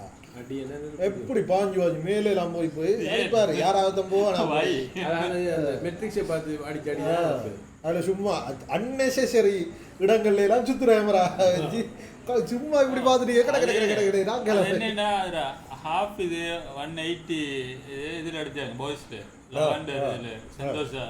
அது சும்மா தேவையில்லாதானே ஆனால் அது கொஞ்சம் அழகா அதுக்கு நிறைய பெஸ்டில் விட்டு இது அதுக்கப்புறம் இப்போ ஃபுல்லாக 360 எடுத்தவள இதில் ஆனால் ஹாஃப் இது சரி மச்சான் அது வந்து மெட்ரிக்ஸில் இருந்த ஸ்மூத்னஸ் கொண்டு வரல அது நீ நாம் எதிர்பார்க்கல அது நீ அதே செட்டப் கொண்டு தான் இவங்க செஞ்சிருக்கணும் அதே அவன் இல்லை ஆக்கள் இந்தியா ரிவ்யூவர்ஸ் என்ன செஞ்சாலும் அந்த லுக் அண்ட் ஃபீல் வர இது இல்லையா மூவிக்கு அது நம்ம கதைச்ச விஷயம் தான் நேரத்தோட ஃபோட்டோ எடுத்தேன் இந்த படம் பார்த்துக்கிறீங்களா ஸ்வோர்ட் ஃபிஷ்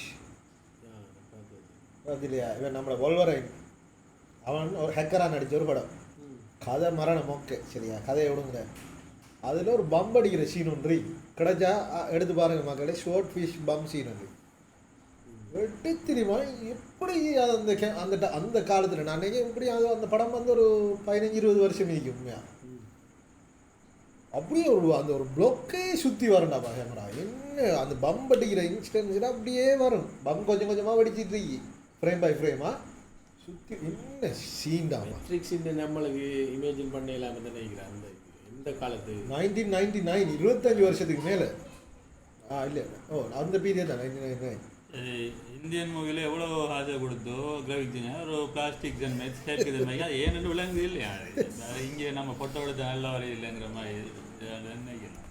அடுத்தது பாட்டுகள் இந்தியன் 1க்கும் இந்தியன் 2க்கும் ஏதாவது ஒரு சம்பந்தம் இருக்கா?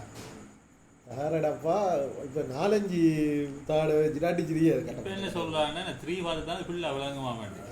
அப்போ எங்கேயோ ஒரு இதில் வாய்ச்சேன் அந்த பார்ட் 3 கதை என்னென்னா அதான் இப்போ காஜல் அகர்வால் வந்துட்டு வேறு சேனாதிபதியில் அம்மாவா அதில் ஆண்ட பிள்ளையா போட்டானா இல்லை பர்பஸாக தான் அப்படி எழுதினானா தெரியா 1730 பிறந்தையா அடே அப்படின்னா சேனாதிபதி 1930 200 வயசுல சேனாதிபதியா வெத்த இப்போ பார்த்தா நம்ம மருமக்களை தெரிஞ்சிருந்தா நீங்கள் 200-300 வருஷம் பாடலாம் பிள்ளை கேட்டால் சொல்லுவானே இல்லையா அது அது அந்த வெள்ளக்காரனை எதிர்த்து அவையும் இன்னொரு ஆள் கல்யாணம் முடிச்சு என்னமோ நாயக்க தேவரா என்னமோ அப்படி அவர் 2 பேரும் போராடினையா வாங்கினேன் அதுக்குள்ள தான் இவர் கிடைச்சாண்டா அப்படியே கதையெல்லாம் இருக்காண்டு சொல்கிறானேல அது உண்மையாக போயாண்டது எனக்கு தெரியும் நான் இங்கே ஒரு இன்ஸ்டன்ட் மசில இது செய்ய வைக்கக்கூடிய ஒருத்தனால என்ன காரியம் வேணும்னாலும் செய்யலாம் நம்ம தேவையான அப்படி மசில எல்லாம் பல்கியாக்கி இப்படி 6 பேக் கொண்டு வரையில என்ன தைரியம் இருந்தா சங்கர் வைவட்ட சொல்லி அடிச்சு அந்த இன்னெட் டிஃபால்ட் க்ளோசர் அடிக்கிற சரி ஷர்ட்டை கட்டி போட்டு நீங்கள் இதை பஸ்ஸில் இது செய்யக்குள்ள நீங்களும் கமல் சார் நீங்களும் ஒரு குத்தி விடுறீங்க உங்களுக்கும் அப்படி 6 பேக் எல்லாம்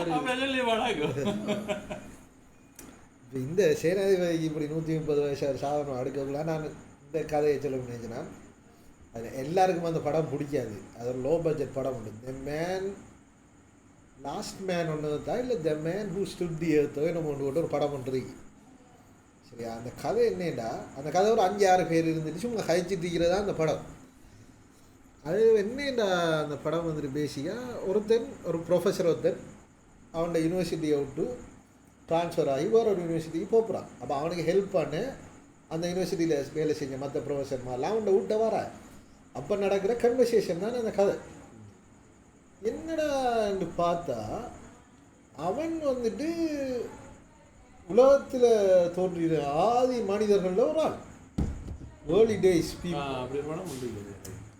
என்னன்னா அவருக்கு வந்துட்டு அவர் அந்த இப்போ நார்மலாக செல் வந்துட்டு மனுஷன்ல அழிகிற புது செல் உருவாகிறது தானே அவரையில் புது செல் உருவாகிறது செல் அழிகிற விதமே ஈக்குவல் அப்போ அவருக்கு வந்துட்டு அவருக்கு இளமையிலே தான் ஈக்கிறவர் காலம் பூரா ஸோ அவராக அந்த கதை போகுது அப்படி உண்மையாக ஒரு படத்தை வந்துட்டு அது உண்மையாக நல்ல இன்ட்ரெஸ்டிங்கான கதை இப்போ அவருக்கு ஜீசஸ் யாருன்னு கேட்டால் அவர் தான் ஜீசஸ் ஆகிருந்திருக்கார் ஒரு காலத்தில் அப்படி போகுது அந்த கதை அப்போ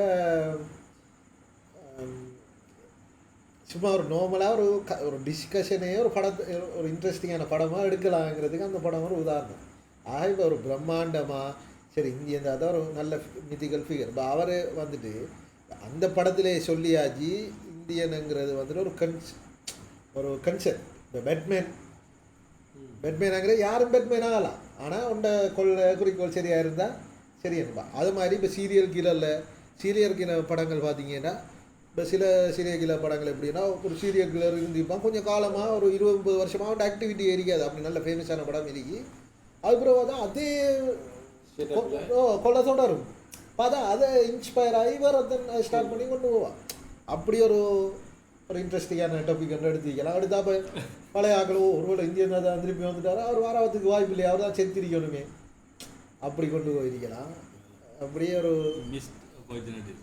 வர்மத்தை தடுக்கிற இதோட ப்ரொடெக்ஷன் இதோட கொண்டு வருவாங்க மிஷலின் இது மாதிரி இருக்கா அதே சும்மா பஞ்சு வச்சாச்சு தானே இவரு அது வர்மத்தை தடுக்கிறாரு அது ஸ்பெஷல் உடுப்பு அந்த ஆள் முறை கைக்கு அடிப்பான் கழுத்துக்கு அடிப்பான் என்ன செய்யுது தலையில் அடிப்பான் முதுகுலையும் தோல்லையும் தானே வர்மம் காப்பாற்றப்படுது கடைசியில் அவன் கம்பு எடுத்து அடிச்சு விட்டான் கம்புல எப்படாமா அப்படின்னா என்ன ஸ்விட்ச் மாதிரி தெரியுமா கிட்ட கரண்டியும் நடக்கு ஸ்பூன் அதுவும் எரிச்சல் படுத்த விஷயம்னா ஒவ்வொரு முறை விஷயம் அந்த அனிமேஷன் ஒன்று பிளேயர் அது எப்படி வேலை செய்யுது அது அவர் அந்த அது என்னது தெரியா எவ்ரி சிங்கிள் டே பிளேயர் சில விஷயத்தை அவர் ஸ்டைல் வச்சுட்டு இருக்காரு அதுதான் இது அப்புறம் இவனு அந்த விகடை நான் பேப்பர் பிரம்மாண்டேக்கன்னு சொல்லி அவர் நினைச்சிட்டு அந்த ஊருக்கு பெயிண்ட் அடிக்கிறது இதெல்லாம் பிரம்மாண்டம் இதெல்லாம் இப்பயும் ஆக்கள் பார்த்து சில்லறை இதாக வருவாங்க நினைச்சிட்டு அடுத்தது இந்த சோசியல் மீடியா வர இந்த பேர் ஆகிற படங்களுக்கு தானே அது ஒன்றும் அந்த சரியான செயற்கை தன்மையாக அதுலேயே இதில் ஒரு சீன் உண்டு அந்த கம்பேக் இந்தியன் அண்ட் ஹேஷ்டேக் வந்தோடனே ஆக்கெல்லாம் சொன்ன உடனே கேட்காமலுக்கு உடனே கம்பேக் இந்தியாண்டி ஹேஷ்டேக் பண்ணுறான். அதே மாதிரி கோபேக் அதுக்கு மொத்தம் கேட்குற மாதிரி அதே சீன் திருப்பி ரிப்பீட்டா அதே ஆக்கள் இப்போ கம்பேக் இந்தியன் வரி சீனர் வரி தானே விஷுவல் அதே இது கோபேக் திருப்பி எல்லா காலம் நாம இந்த இதுக்கெல்லாம் வெயிட் பண்ணல ஃபுல் ஹெச்டி வர. ஆனா ஒரே ஒரு விஷயம் எனக்கு பிடிச்சிருந்துச்சு அந்த படத்துல, அந்த அந்த படம் சொல்ற ஒரு விஷயம். நீங்க என்ன மெசேஜ் நீங்க சொல்லுங்க உங்களோட மெசேஜ். நானும் எனக்கு ஒரு விஷயம் ஒரு ஒரு பிரச்சனை அதுக்கான தீர்வு வந்து நம்மட தரப்புல இருந்து ஸ்டார்ட் ஆகணும். உதாரணமா இப்ப அவர் சொல்ல நம்மட வீட்டை ஒரு இஷ்யூவை வச்சுட்டு நாம அது நம்மட அரசியல்ல நடக்கிற பிரச்சனை. இப்போ நான் இனி அரசியல் பேசலாமான்னு தெரியா, பட் அது சொல்லலாம். இப்போ பிரசிடென்ஷியல் எலெக்ஷன் வருது எப்பவுமே நமக்கு தெரியும் நாம் எவ்வளோ கஷ்டப்பட்டோம். ஒரு ஒரு பிச்சைக்காரனை விட கேவலமாக எல்லாம் நாம் பெட்ரோலுக்கு நின்றோம். பிள்ளைகள் நம்மளோட பிள்ளைகள் எவ்வளோ கஷ்டப்பட்டுச்சு, லைட் இல்லாமல் இருந்தோம். ஒரு மீட்டிங் அட்டெண்ட் பண்ணுறதுக்கு மீட்டிங்கே எல்லாம் கரண்ட் போகிற ஷெட்யூலுக்கு எல்லாம் ஏற்ற மாதிரி எல்லாம் பிரட்டி போட்டோம். கிளைண்ட் மீட்டிங்கு ஒரு பெட்ரோலை 3000 ரூபா 4000 ரூபாய்க்கு வாங்கினோம். மிச்சம் அந்த நம்மட அந்த ஒரு மனுஷனுங்கிறதுக்கு இவ்வளோ கீழே இறங்கி போனோம். அதெல்லாம் நம்ம நினைச்சிட்டோம். இப்போ நமக்கு ஒரு ஒரு எலெக்ஷன் ஒன்று வருது, டெமோக்ரஸியை பாவிக்கணும், நல்லா ஓட் பண்ணணுமெண்டா நாம் என்ன நினைப்போம்டா, நாம் நம்மட ஊர் இல்லாட்டி நம்மட மாவட்டம் நம்மட தலைவர் சொல்கிற ஆளுக்கு போடுவோம். முழு இலங்கையிலும் என்ன செய்யணுமெண்டா நல்ல ஒருத்தரை செலக்ட் பண்ணுவோம் என்கிற ஒரு கன்செப்டை தான் நாம் எப்பயும் முன் வைப்போம். சரியா? அதான் நம்மளோட ஐடியா. நாம சிக்னலை தாண்டி போவோம். ஏன்னா நாம அவசரமாக போகணும், ரெட் இருக்கி. பட் நம்ம ஹதிசிய நாம அவசரம் தானே, நான் போவோம். ஆனால் நம்மளோட புள்ள ரோட்டு க்ரோஸ் பண்ணாக்க மற்றவங்கள நின்று நம்மளோட பிள்ளைக்கு வழி விடணும். பிள்ளை கோட்டில் நம்மளோட பிள்ளை விஷயக்குள்ளேனா அப்படி நாம ஒரு மைண்ட் செட்டில் நாம புள்ள வந்தாலுமே நமக்கு மோட்டர் பைக் ஓட தெரியும் தானே, நான் வண்டி போயிடுவோம். ஆனால் நம்மளோட புள்ள ரோட்டில் போகலாம், ஒருத்தர் மாத்திரம் போடா வண்டி போறாங்களும் மரம் போடா. இப்படியான ஒரு ஒரு மடத்தனமான புத்தி ஒன்று இருக்கு. ஸோ இந்தியன் மூவியில் என்ன சொல்ல வருதுன்னா, உண்ட வீட்டில் நிறைய தப்பு நடக்குது, ஆனால் நீ இன்னொருத்தனை கொல்லணும், அவனை திருத்தணும் இவனை திருத்தணுங்கிறத உண்ட விட்ட திருத்தினது. அந்த கன்செப்ட் மட்டும் எனக்கு நல்லா பிடிச்சிருந்துச்சு. அது நியாயமும். இது சம்பவம் நம்மளோட அடுத்த பேரடைஸ்லேயும் நம்ம இது சம்மந்தமாக பேசணும். அது மட்டும்தான் இதில் உள்ள இந்த லெசன். நான் இது பார்த்தது இந்த 2 மணி தேவை பழுதாக்கணத்துக்கு இது மட்டும்தான் நான் அடுத்த எனக்கு பிடிச்ச மெசேஜ் என்னன்னா, இன்னொரு இடத்துல சம்பவம் நடக்கக்குள்ள நமக்கு சட்டப்படி அந்த மாதிரி என்கிற ஒரு இதான். அதே சம்பவம் நம்மளோட வீட்டை நோக்கி வரக்குள்ளதான் அதால் எவ்வளோ பாதிப்பு நம்மளோட வீட்டை நடக்குதுங்கிறது தெரியுமுங்கிறது எனக்கு அதில் அந்த இது பிடிச்ச ஒரு மெசேஜ். அந்த கோபேக்கு முதல் உள்ள சீன் வரைக்கும் நீங்கள் பொலிட்டிக்கல் எலெக்ஷன் வரக்குள்ள இன்றைக்கு நடந்த இலங்கை அரசியல் நடந்த முக்கியமான சம்பவத்தை பற்றி பேச விடுற மாதிரி எனக்கு இதாக இருக்கு. என்ன விஷயம்? என்பிபி கூட்டணியிலேருந்து ஒரு பலம் வாய்ந்த அரசியல் அமைப்பு உண்டு விலையிறக்கி அதை பற்றி காய்க்காம ஒரு வேணுமெண்டு நாங்கள் ஸ்கிப் பண்ணுறோமான்ற ஒரு அது பெரிய பலம் பொருந்திய அணிதானே. அதை நம்ம பேசாம அது அடுத்த மாதத்துக்குரிய எபிசோட்ல ஒரு மாதம் கழிச்சு பார்த்தா தெரியும். இம்பேக்ட் அனாலிசிஸை நாங்கள் அடுத்த வர எபிசோட்ல செய்வோம். பார்த்தீங்கன்னா இந்த கருத்து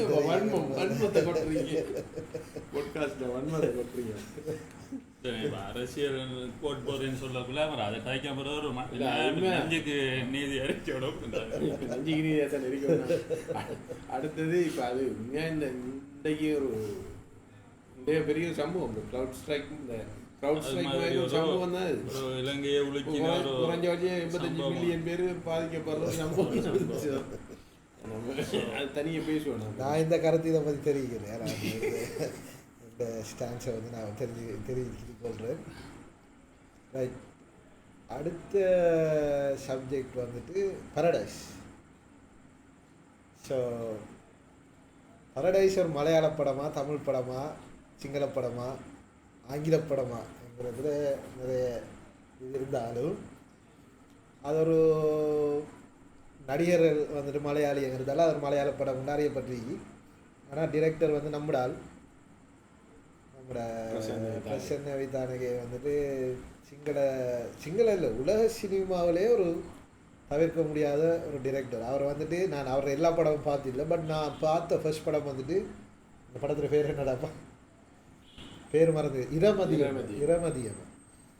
அந்த படம் வந்துட்டு சொர்ணவாயினியில் பல வருடங்களுக்கு முதல் நான் பார்த்தேன். அது பார்த்தோன்னே இப்படி ஏன்னா நான் அதுக்கு முதல் வந்துட்டு அந்த முக்கோண பாயிண்ட் ஆஃப் வியூவில் படங்கள் வந்து நான் பார்த்தே இல்லை. அது அந்த ரோஷமான் எஃபெக்ட் அது என்ன நிறைய ரோஷமான் அந்த படம் ரோஷமான் வந்துட்டு அது கதை சொல்கிறேன் தண்டை பாயிண்ட் ஆஃப் வியூவில். இது வந்து 3 பேர் பாயிண்ட் ஆஃப் வியூவில் படத்தை காட்டுறேன். அப்படி ஒரு படம் நான் பிறகு பார்த்தேன்னா நம்மளோட என்ன படம்னாப்பா வெண்டேஜ் பாயிண்ட் கிடைக்குதா நீங்கள் பாருங்கள். அது ஒரு வெட்டிக்கானில் ஒரு பம் ஒன்று வெடிக்குது, அதை வச்சு 3-4 பேர் பாயிண்ட் ஆஃப் வியூவில் எடுக்கிற படம். ஸோ விரமதியம் வந்துட்டு அப்படி ஒரு கதை 3 பேர் வாழ்க்கை வந்துட்டு ஒரு யுத்த காலகட்டத்தில் எப்படி அந்த சம்பவங்கள் நடக்குது. அடுத்த கடைசியாக 3 பேரும் ஒரு இடத்தால் க்ராஸ் பண்ணி போகிறா, அவ்வளோதான் கதை. Simple story. ஒரு கணவன் இழந்த விதவை ஒரு யாழ்ப்பாணத்துலேருந்து புலம்பெயர்ந்து அந்த இல்லை யாழ்ப்பாணத்துலையா முஸ்லீம் திரட்டப்பட்ட ஒரு வாப்பாவும் மகனும் பிறகு இராணுவத்திலேருந்து இதுக்கு போகிற வீட்டுக்கு லீவில் போகிறாரா இல்லை விலைக்கு போகிறாரோ சரியா பாஞ்சி போகிறாரோ சரியா இல்லை இல்லை அவர் ஒரு இராணுவ வீரன். ஆனால் அவர் அதுக்கு போகிறதுக்கு முதல்ல அந்த விபச்சார விடுதிக்கு போனால் அங்கே தங்கச்சி இருக்கா சம்திங் எனக்கும் அந்த கதை மறந்துட்டு மிச்ச காலத்துக்கு முதல் பார்த்து சரியான ஒரு இன்ஸ்பயர். அப்போ அதிலேருந்து நான் அதுக்கு ஒரு 2-3 படம் பார்த்தீங்க. டோட்டலாக 10 படம் தான். இப்போ பேரடைஸோட 11 படம் எடுத்திருக்கார் தலைவர். அப்போ எனக்கு அவரோட படம் பார்க்குறியா என்ன அது ஒரு ஸ்டோரி படம் மாதிரி இதுன்னு எனக்கு ஒரு இன்ட்ரெஸ்ட் இருக்கல. இப்போ எனக்கு நம்மளோட ஜாபிசர் நம்மளோட என்ன ரூபாயினி அவங்க தான் எனக்கு ஒரு இன்வைட் ஒன்று அனுப்பினார். இப்படி ஒரு இது ஒன்று நடக்குது வாரேண்டா வாங்கன்னு போட்டு அவர் வந்து அதுக்கு அந்த ஈவெண்ட்டுக்கு வந்து எக்யூப்மெண்ட் சப்ளை பண்ணியிருந்தாங்க. அப்போ அப்புறம் இர்ஃபான் தான் எனக்கு கேட்டார் என்ன போகிறையானோட நான் அண்டைக்கு பின்னேரம் தான் முடிவு எடுக்கிறேன்னு விட்டு யோசிச்சுட்டு சரி வாங்க போவோம்னு விட்டு டக்குன்னு வலிக்கிட்டு போனது தான். ஆனால் நான் போகாம விட்டிருந்தேன் நான் உண்மையாக ரிக்ரெட் பண்ணிப்பேன். அப்படியான ஒரு தரமான ஒரு படம் ஈஸ்டர்ன் யூனிவர்சிட்டியில் போட்டாங்க. கதை வந்து அதை என்னன்றப்பா சொல்கிறேன். அதனால் எப்படி அதை யோசிச்சா அந்தாட்ட கேட்டால் எல்லாத்தையும் சாதாரணமாக அதில் ஒரு நல்ல விஷயம் உண்மை என்னென்னா டிரெக்டரும் வந்துட்டு அந்த இதுக்கு வந்திருந்தார். அப்போ அவர்கிட்ட நிறைய பேர் நல்ல கேள்விகள் கேட்டாங்க. சில இப்போ என்னென்னா நம்மட ஆக்கள் வந்து கேள்வி கேட்க போனால் என்ன செய்கிறேன் அந்த தங்குட பட புலமைத்துவத்தை காட்டுரு. அப்போ கேள்வி இந்த படத்தில் நீங்கள் இந்த சீன் எப்படி எடுத்தீங்கிற மாதிரி தான் இருக்கும். அதுக்கு ஒரு காமனத்தியாலமாக இந்த படத்தில் நான் இதை விளங்கிட்டேன் அதில் இருந்து அப்படி விளங்கிட்டேன் இந்த படம் அந்த படம் மாதிரி நீங்கள் எடுத்துக்கிறீங்க இந்த படத்தில் இருக்கிற சீன் ரெண்டும் அதுக்கு ஒரு டிஸ்கிரிப்ஷன் ஒன்று கொடுத்து தான் ஆகவே இந்த டீ குடிக்கிற சீனில் என்ன டீ கப் ஆகிக்கிறீங்க என்னொரு கால் எங்கே விட்டுருவாங்க. அப்போ இப்படி அந்த இது போயிடுச்சு. பட் படத்தில் கதை வந்து ஒரு சிம்பிள் கதை ஸ்டோரி தான்.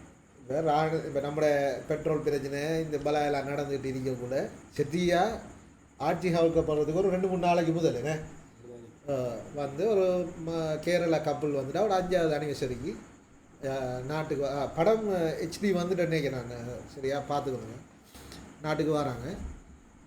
சுக்ரி மொஹிதீன் ஆயுத எழுத்து தமிழ் வருஷன் ஆஃப் வெண்டேஜ் போய் ஆயுத எழுத்தை வந்துட்டு வெண்டேஜ் போய் மாதிரி சொல்லலாமோ. அப்போ நாட்டுக்கு வந்துட்டு வராங்க. அப்போ உண்மையாக என்னன்னா இவர் வந்துட்டு நெட்ஃப்ளிக்ஸுக்கு ஒரு சீரீஸ் அதாவது ஸ்குவிட் கேம்ஸில் ஹிந்தி வெர்ஷன் என்ன இந்தியன் வெர்ஷன் ஒன்று எடுக்கிறதுக்காக வேண்டி இவர் ஒரு கதையை ஒன்று பிச் பண்ணி நெட்ஃப்ளிக்ஸில் அப்ரூவலுக்கு வெயிட் பண்ணிட்டு இருக்காரு. அப்போ அது வராரு. அந்த டைம் இவங்களோட எக்யூப்மெண்ட் ஃபோன் லேப்டாப் அதெல்லாம் களவு போகுது. இப்போ இவருக்கு ஃபோன் லேப்டாப் இல்லாமல் இவருக்கு மீட்டிங் அட்டன் பண்ணி கொள்ளலாம் வாங்கலாம். அப்போ என்ன செய்கிறேங்கிற அதுக்கு பிறகு உள்ள கதை தான் இந்த படம். படத்தை அந்த மனுஷன் எடுத்திருக்கான். இந்த படத்தில் ஸ்பெஷாலிட்டி என்னன்னா இந்த படம் பார்க்குற ஒவ்வொருத்தருக்கும் ஒவ்வொரு வகையான ஒரு ஓட்டத்தில் வந்துட்டு இந்த கதை விளங்கும். அப்படி ஒரு இன்ட்ரெஸ்டிங்கான ஒரு என்ன சொல்கிறேன் ஒரு நார்மலான ஒரு கதை. அது பிறகு எப்படி எந்த அளவுக்கு போகுது ஸ்லோ பேஸில் போகிற ஒரு நல்ல ஒரு ட்ரிப் மாதிரி நம்மள ஒரு இதுக்குள்ளே போய் அப்படி என்ஜாய் பண்ணுற ஒரு மூவி தான். பெரிய ஹாஃப் ஒன்றெல்லாம் ஒன்று நடக்காது. அது இன்னொரு விஷயம் என்னன்னா இப்போ நம்மளை ரீப்ரெண்ட் ஒரு நாம ஒரு தீவாக்கள் ஐலண்டர்ஸ் தானே இப்போ நம்மளுக்கு சில ஸ்பெஷல் ப்ராப்பர்ட்டிஸ் இருக்கு. இந்தியா கூட நம்மளை பற்றி விளங்கி கொள்ளாத சில யூனிக்கான பண்புகள் இருக்கு நம்மகிட்ட. அந்த பண்பை பேசுறது ஒருத்தரும் இல்லை. அவர் பேசியிருந்தார். நீங்க என்னதான் ராமாயணத்தையோ மகாபாரதையோ கொண்டு இலங்கை கொண்டோன்னா இலங்கை எக்ஸ்பிரஸ் பண்ற சில விஷயங்கள் உங்களுக்கு நாம ரியாக்ட் பண்ற விதம் வந்து வித்தியாசம். மற்ற நாடுகளோட ஒப்பிடக்கூட ஒரு ரிலாக்ஸ்டான இதில் தான் நாம் எல்லாத்தையுமே பார்க்குறேன். அதான் இப்போ போலீஸே சொல்லும், அதில் போலீஸ் சொல்கிறதுனா இல்லை அந்த அந்த கரெக்டர் தான் இது ஹண்டிங் செய்யலாம். ஆனால் நாம் எடுப்போம் அடுத்த முறை நல்ல மானுகள் எடுப்போம் அந்த மாதிரி தான் அந்த கதை போகும். போலீஸ் அப்படி தான் செய்யும். அதில் காவலுக்கு இருக்கிறவங்க நல்லா குடிச்சிட்டு மாட்டேன் இப்படியான சில இதுகள். இப்போ அதில் ஒரு டெத் ஒன்று நடக்கும் சரியா, போலீஸ் அடிச்சு தான் ஆள் சாகுது. அப்போ அந்த டெத் வந்து இப்போ அவனுக்கு அந்த எமர்ஜென்சி சுச்சுவேஷனில் இருக்கக்குள்ள கரண்ட் போயிடும். அப்போ ஆளை காப்பாற்றலாம், வேறு வழியில் ஆள் சேர்த்து போகும். அப்போ இவர்கிட்ட போலீஸ்காரன்ட்டுக்காக பார்த்தீங்களா அப்படி கொண்டுட்டோம்னு அதுக்கு நாம் எப்படி காரணம் வைக்கிறோம்? அது நம்மளோட ரெஸ்பான்சிபிலிட்டி இல்லையே, அது ஹாஸ்பிட்டல் ரெஸ்பான்சிபிலிட்டி. நாம் எப்படி அடிச்சதே நீ தான் ஹாஸ்பிட்டலுக்கே போனேன். ஒரு ஒரு ஒரு ஒரு சின்ன ஒரு களவு விஷயத்துக்கு அடியை அடிச்சு அது அவன் களவோட கேம் இல்லை. ஸோ 2-3 பேரை பிக் பண்ணிட்டு வந்து அடிச்சு அவனுக்கு 7ஆவது கட்டத்தில் நான் தான் என்னோட அவன் மயங்கி விழுந்து அள்ளிட்டு போகிற டைமில் வந்து விடும்.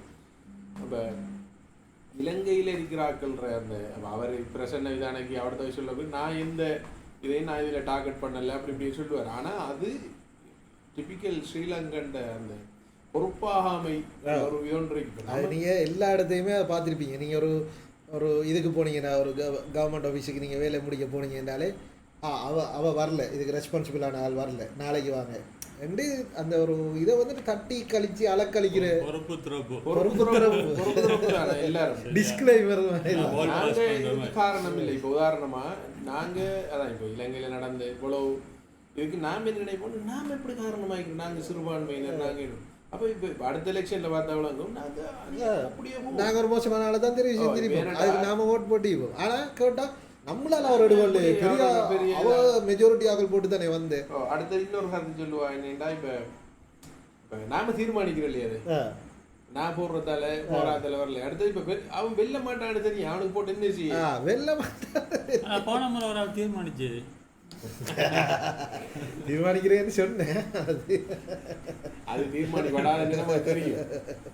இந்த ஸோ அது பிரசன்ன விதானக்கே அதாவது எனக்கு அந்த படத்தில் பிடிச்ச விஷயங்கள் என்னன்னா, ஒரு ஸ்ரீலங்கன் எக்ஸ்பிரஸ் பண்ணுறது ஒரு ஸ்ரீலங்கன் டைரக்டராக முடியும். அடுத்தது அதில் அந்த படத்தில் இன்னொரு பியூட்டி என்னென்னா, நிறைய இனங்கள் வந்து ஒவ்வொரு இனங்கள் ரெஸ்டாரண்ட்லையும் காட்டுற. உதாரணம் ஒரு மலைய தமிழர்கள் அவங்களோட பிரச்சனை, ஒரு முஸ்லீம் கேரக்டர் அது இந்த நிலைமையில் இருக்கும். இப்போ அந்த போலீஸ்காரன் வந்து சாப்பிட்டு பார்த்து கூட நீ முஸ்லீமா உங்களுக்கு கேட்பா, போனா முஸ்லீம் ஆகலையும் ஜாய் அப்படி சொல்லிட்டு போடுறேன்.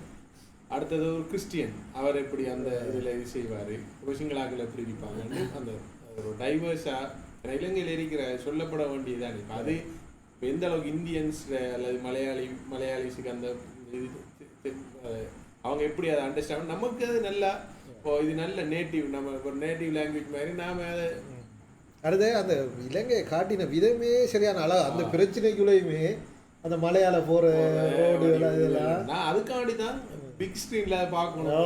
அது உண்மையாக வேர்த்தது. உண்மையாகவே தியேட்டரில் அந்த நம்மளோட நாடு நாம் போன இடங்கள் இப்போ அது ஒரு மாத்தலையில் தான் அந்த கதை நடக்குது. ஸோ அவ்வளோ அழகாக அந்த ஆள் காட்டியிருந்தானா. இப்போ அதை காற்று அடிக்கக்குள்ள அந்த சவுண்டெல்லாம் செம்ம இதாக செஞ்சுருந்தானே. அடுத்தது இப்போ ராமாயணம் இல்லைன்னா சின்ன வயசுலேருந்து வாசிக்கிறதால நமக்கு அதில் நிறைய கேரக்டர்கள் நமக்கு என்னன்னு தெரியாமல் நான் எல்லாத்தையும் வாசிக்கிறானு. அப்போ அதில் வந்த இப்போ அதில் அந்த படத்தை பார்த்துட்டு போக இப்போ இவன் தமிழ் டாக்கீஸ் ப்ளூ சட்டை மாறணும் அந்த கருத்தை சொல்கிறேன். உங்களுக்கு ஒரு கதை விளங்காது, இதில் 2-3 கதைகள் போகிற மாதிரி தான் விளங்குமன். அவன் என்ன அர்த்தத்தில் சொன்னானோ தெரியா, நான் பார்க்கக்குள்ள இந்த கதை இப்படி போகுமோ இந்த கதை இப்படி போகுமோன்னு நமக்கு விளங்கும். அப்போ ராமாயண பாயிண்ட் ஆஃப் வியூலையும் அதை பார்த்தா இதுக்குள்ளே இப்படி ஒரு ஸ்டோரி ஒன்று போயிட்டு வருது தானே அன்ற நமக்கு ஒரு எண்ணம் ஒன்றும் இல்லை அது சரி. அது நிறைய பேருக்கு அந்த இது தோன்றிருக்கு. இப்போ அந்த மலையாள கப்பல் வந்துட்டு ராமனும் சீதை. இதில் என்னடா அதில் நல்ல ஃபேமஸான டயலாக் ஒன்று கூட எல்லா ரிவ்யூவருமே சொன்ன டயலாக் வந்துட்டு அவள் அந்த சீதா கோயிலில் வச்சு வைஃப் வந்து மிஸ்டர் அன்ருஷ்ட சொல்கிறது, நீங்கள் சொன்ன கதை வந்துட்டு உங்களோட வெர்ஷன் ஆஃப் ராமாயணம், அது மாதிரி 300 வெர்ஷன் ஆஃப் ராமாயணம் இருந்தது. இப்போ 300லேயும் 300 வகையான அவுட்கம் இருக்கு. அதில் ஒரு அவுட்கம் தான் நம்ம பார்த்த ஆக்சுவல் பரடைஸ் படம் என்கிறது தான் அதில் உள்ள ஒரு இது உண்டு. அது என்ன அதை சொல்லலாம், ஏன்னா அது ஒரு முக்கியமான கிளைமேக்ஸ். அடுத்தது இப்போ அதில் பொலிட்டிக்ஸ் ஸ்பேஷலில் செய்கிறலைங்கிற இப்போ உண்மையாக எலெக்ஷனுக்கு முதல்ல அந்த படம் வந்தது நம்மளுக்கு அதை ரீஃப்ரெஷ் பண்ணிச்சு. பெட்ரோல் இல்லாமல் நாம் எவ்வளோ கஷ்டப்படும். இப்போ போலீஸாக தான் சொல்லும், உங்களோட வந்து இதை டீல் பண்ணுறது எங்கள்கிட்ட பெட்ரோல் இல்லை, டீசல் இல்லை, அதுக்கு இப்போ மொபைல் ஃபோனுக்கு எல்லாம் நாங்கள் என்ன செய்கிறேன். அது ஒரு நியாயமான வழி. இப்போ போலீஸ் என்ன செய்யும், இது எமர்ஜென்சியாக இது செஞ்சுட்டு இருக்கக்குள்ள ஹாஸ்பிட்டலில் கரண்ட் போனால் அந்த ஆள் டெத். இதே வெரி எக்ஸ்பீரியன்ஸை நாம் இது செஞ்சிருக்கோம். ஆனால் இப்போ நாம் இதில் அந்த பாடம் கற்றுக்கொள்கிறோமா இல்லையாங்கிறது இனி அப்கமிங் டேஸில் தெரியும். நம்ம அதான் இப்போ அதில் உள்ள பெரிய பிரச்சனையே நம்ம தீவு மென்டாலிட்டி. தீவு மென்டாலிட்டி என்ன பிரச்சனைனா பாடம் கற்றுக்கொள்றோம் இல்லை. அதே இதில் தான் இருப்போம். அதே இதான் இப்போ படத்தை நாம் போட்காஸ்ட்டில் பொலிட்டிக்ஸ் பேச வேண்டிய தேவை வேண்டிய இல்லை. பட் இப்போ இந்த படங்கள் பார்த்தா எடுத்து சொல்லுது. இப்போ அதில் இன்னொரு விஷயத்தை பார்த்தீங்கன்னா பின்னுக்கு நல்லா இந்த கோஹோம் கோட்டாங்கிறத அவர் அந்த ஆள் நல்லா செஞ்சிருக்காரு எல்லா இடத்தையும். சட்டுலாம் அந்த நல்ல விஷயம். அவருக்கு ஒரு பொலிட்டிக்கல் ஸ்டான்ஸ் இல்லைன்னா அவர் இதில் சொன்னார்.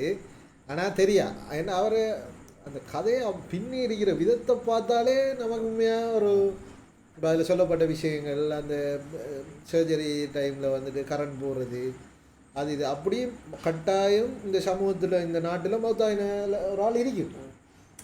அப்படி உண்மையாகவே இப்போ அவன் பார்த்துட்டு இருக்கிறவனுங்க நீங்கள் கட்டாயம் மக்களே நீங்கள் எலெக்ஷனில் ஓட்டு போடுறதுக்கு முன்னால இந்த படத்தோடு தர பாருங்க.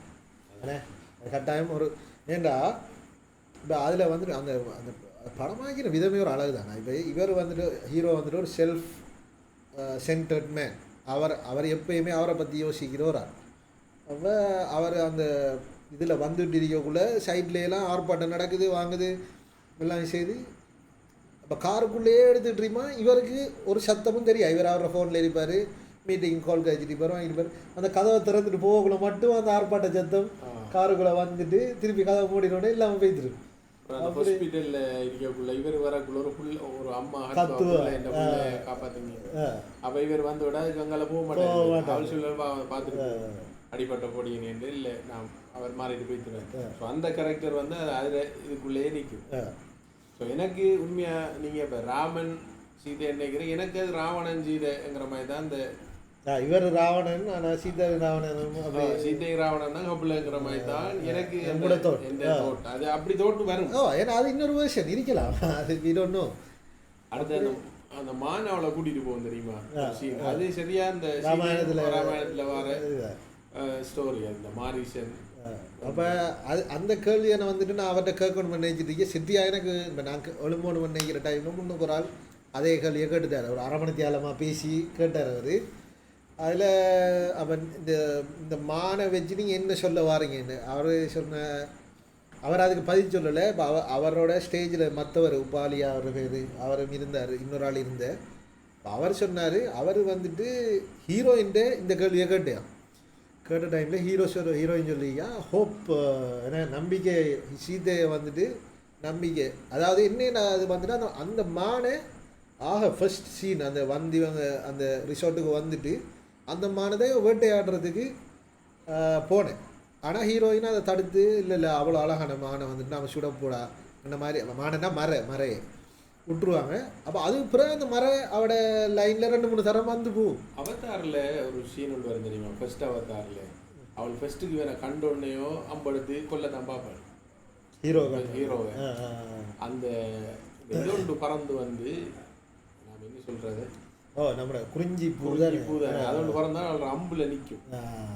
வர அடுத்த சீன் ஒன்றில் அந்த குறிஞ்சி பூ அவனை ஃபுல்லாக முக்கியம் இப்படி இது செய்யும். அதுக்கப்புறம் தான் அவள் டக்குண்டு இது செய்ய மாட்டான். அது சம்திங் ஏதோ ஸ்பெஷல் ஒன்று இருக்கேன். ஏன்னா அவள் அந்த மரங்களோட கம்யூனிகேட் பண்ணுறாங்க தானே. ஸோ அதால் அப்படி படங்களில் சில சிம்பாலிக்கான காட்டுறப்ப அது அவர் சொன்னார். இப்போ சிம்பிள்ஸை சும்மா காட்டுறங்கிறது இப்போ நம்மளோட இவர் காட்டுறதானே, நாயெல்லாம் காட்டுறாரு பரிகாரம் நம்மளோட இவர் மாரி செல்வராஜ் காட்டுறது. அப்போ அதே ஃப்ளட்டாகவே அவர்கிட்ட காட்டாமே, வெறும் நாய் வந்து போகிறதால என்ன ஒரு அர்த்தம். அப்போ அதை அவர் சொன்னார் தான். அப்படி அது வெறும் சிம்பிளாகவே அதை காட்டாமல் அது ஒரு அவர் வந்து அது சிம்பால்னு சொல்கிறார், இல்லை சிம்பாலிசம்னு சொல்லாமல் மெட்டஃபோரிசம்ன்ற வார்த்தையை வந்துட்டு பாய்க்கிறார் அவர்.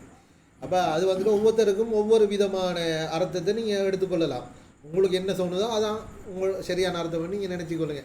ஏன்னா கிறிஸ்டோவர் நோலன் ரேஞ்செலாம் தான் சொல்கிறா. அப்போ அதுக்கு மேலே நான் ஒன்றும் கேட்குறதுக்கு இல்லை என்று ஒன்று. ரைட், அடுத்தது மூணாவது இந்த படத்தோட முடிவு மகாராஜா. மகாராஜாவை பற்றி என்ன சொல்வது? என்ன சொல்லலாம், அது ஒரு மாஸ்டர் பீஸ் தானப்பா. அதில் ஒரு கதைன்னு கேள்விப்பட்டேன், அதில் ஸ்கிரிப்ட் வந்து ஒஸ்கார் லைப்ரரியில் ஆட் பண்ணிக்காங்களாமன்னு விட்டு. அது உண்மையாக பொய்யான்னு எனக்கு தெரியா. ஏன்னா அப்படி ஒரு மல்டி டைம் லைன் கதை வந்து தமிழில் கொண்டு வரேங்கிறது ஒரு அதே ஒரு பெரிய விஷயந்தான். சிட்டியாக அதை கெஸ் பண்ணாமல் வாங்காமல் அதை அங்கே அலைஞ்சலைன்னு ட்விஸ்ட் பண்ணி டர்ன் பண்ணி அது உண்மையாக அந்த குப்பை தொட்டியை காட்டி காட்டி காட்டி வாரதே நம்மளை அங்கலைஞ்சலை திசை திருப்பு தான். பட் படம் பார்க்கணும், பார்த்ததா விளங்கும். இல்லை ஒரு விஷயம் என்னன்னா, மகாராஜா உங்களுக்கு ஸ்டார்ட் பண்ணக்கே விளங்கிடும் சம்திங் ஹேப்பன். அவர் இதுக்கண்டு வரலங்கிறது நமக்கு நேரம் என்னமோ ஒரு பெரிய சீன் ஒன்று நடந்துட்டு அந்த விளங்கும். ஆனால் அதில் பார்த்தீங்கன்னா விஜய் சேதுபதி 3 இடத்துல அந்த அதே கதையை ஃபில் பண்ணும் அந்த கேரக்டர், சரியா? ஆனால் முதலாவது சொல்லக்குள்ள சிம்பிளா ஜோக்கை தான் சொல்லும். அது அப்போ போலீஸ்காரன் ஜோக் அறிவான. ரெண்டாவது சொல்லப்போ கொஞ்சம் டெப்த் ஆகி, மூணாவது சொல்லக்கா நீ கண்ணால தண்ணி வந்து மற்ற ஒரிஜினல் ஸ்டோரி மற்ற அதெல்லாம் அந்த போலீஸ்காரன் சொல்றா நீ குப்பை தொட்டிக்காண்டி வரல மட்டும் விளங்குது. இப்போ நமக்கு தெரியும் இதோ வேறு என்னமோ சம்பவம் நடந்துட்டுன்னா ஃபஸ்ட்டுக்கு எவ்வளோங்கிறீங்க. ஏன்னா நாம அந்த நமக்கு தெரியுமே இப்படியான கேரக்டர்கள் தொடங்கக்குள்ள இப்படி தான் வரும். ஆனால் அந்த படம் ஸ்டார்டில் அதில் 2 பாயிண்டிங். ஒன்று, இது ஒரு ஜோக் படமாக போகுதோ இல்லை ஜோக்காக தான் இது போய் முடிய போகுதோன்ற ஒரு இது ஒன்று நீங்கள் நமக்கு என்ன போலீஸ் ஸ்டேஷனில் நடக்கிற அவ்வளோவுமே ஒரு ஒரு ஃபன் மேட்டராக தான் இருக்கும். அடுத்தது இப்போ போலீஸ் அந்த படத்தில் ஒரு கட்டம் வரைக்கும் நம்மளுக்கு என்ன போலீஸ் அவனை மோசமான ஆக்கள் வேறு அதில் அவனால் இதான போலீஸ் அதில் இன்ஸ்பெக்டர் மட்டும் இல்லை, இன்ஸ்பெக்டர் இதாக மாறும். ஆனால் அதில் இருக்கிற போலீஸ் எல்லாமே சும்மா ஃபன் போலீஸ் மாதிரி தான் நீங்கள் ஒரு கட்டத்தில் ஃபுல்லாக மாறிடுவாங்க. அது இந்த கேரக்டரைசேஷன் தான் வடிவாங்க. ஆனால் அதை விட அந்த டீட்டெயிலிங் கட்டும் டீட்டெயில் அது அதான். இப்போ இது வந்துட்டு இப்போ இந்த 3 படங்களை ஒப்பிடக்கூட முக்கியமாக ஒரு ஸ்டோரி டெல்லிங் ஒரு கதை சொல்கிறதுல உள்ள முக்கியமாக இதை நான் உமர் ஷெரீப் பாயோட வச்சு காய்க்க பண்ணிச்சு. இப்போ அவரை நம்ம நேரடியாக அவர் இங்கே ப்ரெசென்ட் பண்ணினா தான் அதில் சாத்தியம் இருக்கும். உண்மையாகவே ஒரு சிறந்த கதைக்கு உதாரணம் வந்துட்டு பார்த்தா ஒரு சரியான கதை எழுதுறதுக்கு ஒரு 4-5 டெக்னிக் தான் இருக்குது. அதில் முதலாவது என்னன்னா ஆக்கிரிக்கணும். ஹீரோக்கு வந்துட்டு ஆக்கிரிக்கணும். எப்படி அவர் வேறொரு கோணத்தில் இருந்து அவர கிளைமேக்ஸ் இதுக்கு வரக்குள்ள இவன் செய்கிறது சரிங்கிற ஒரு இது இருக்கும்.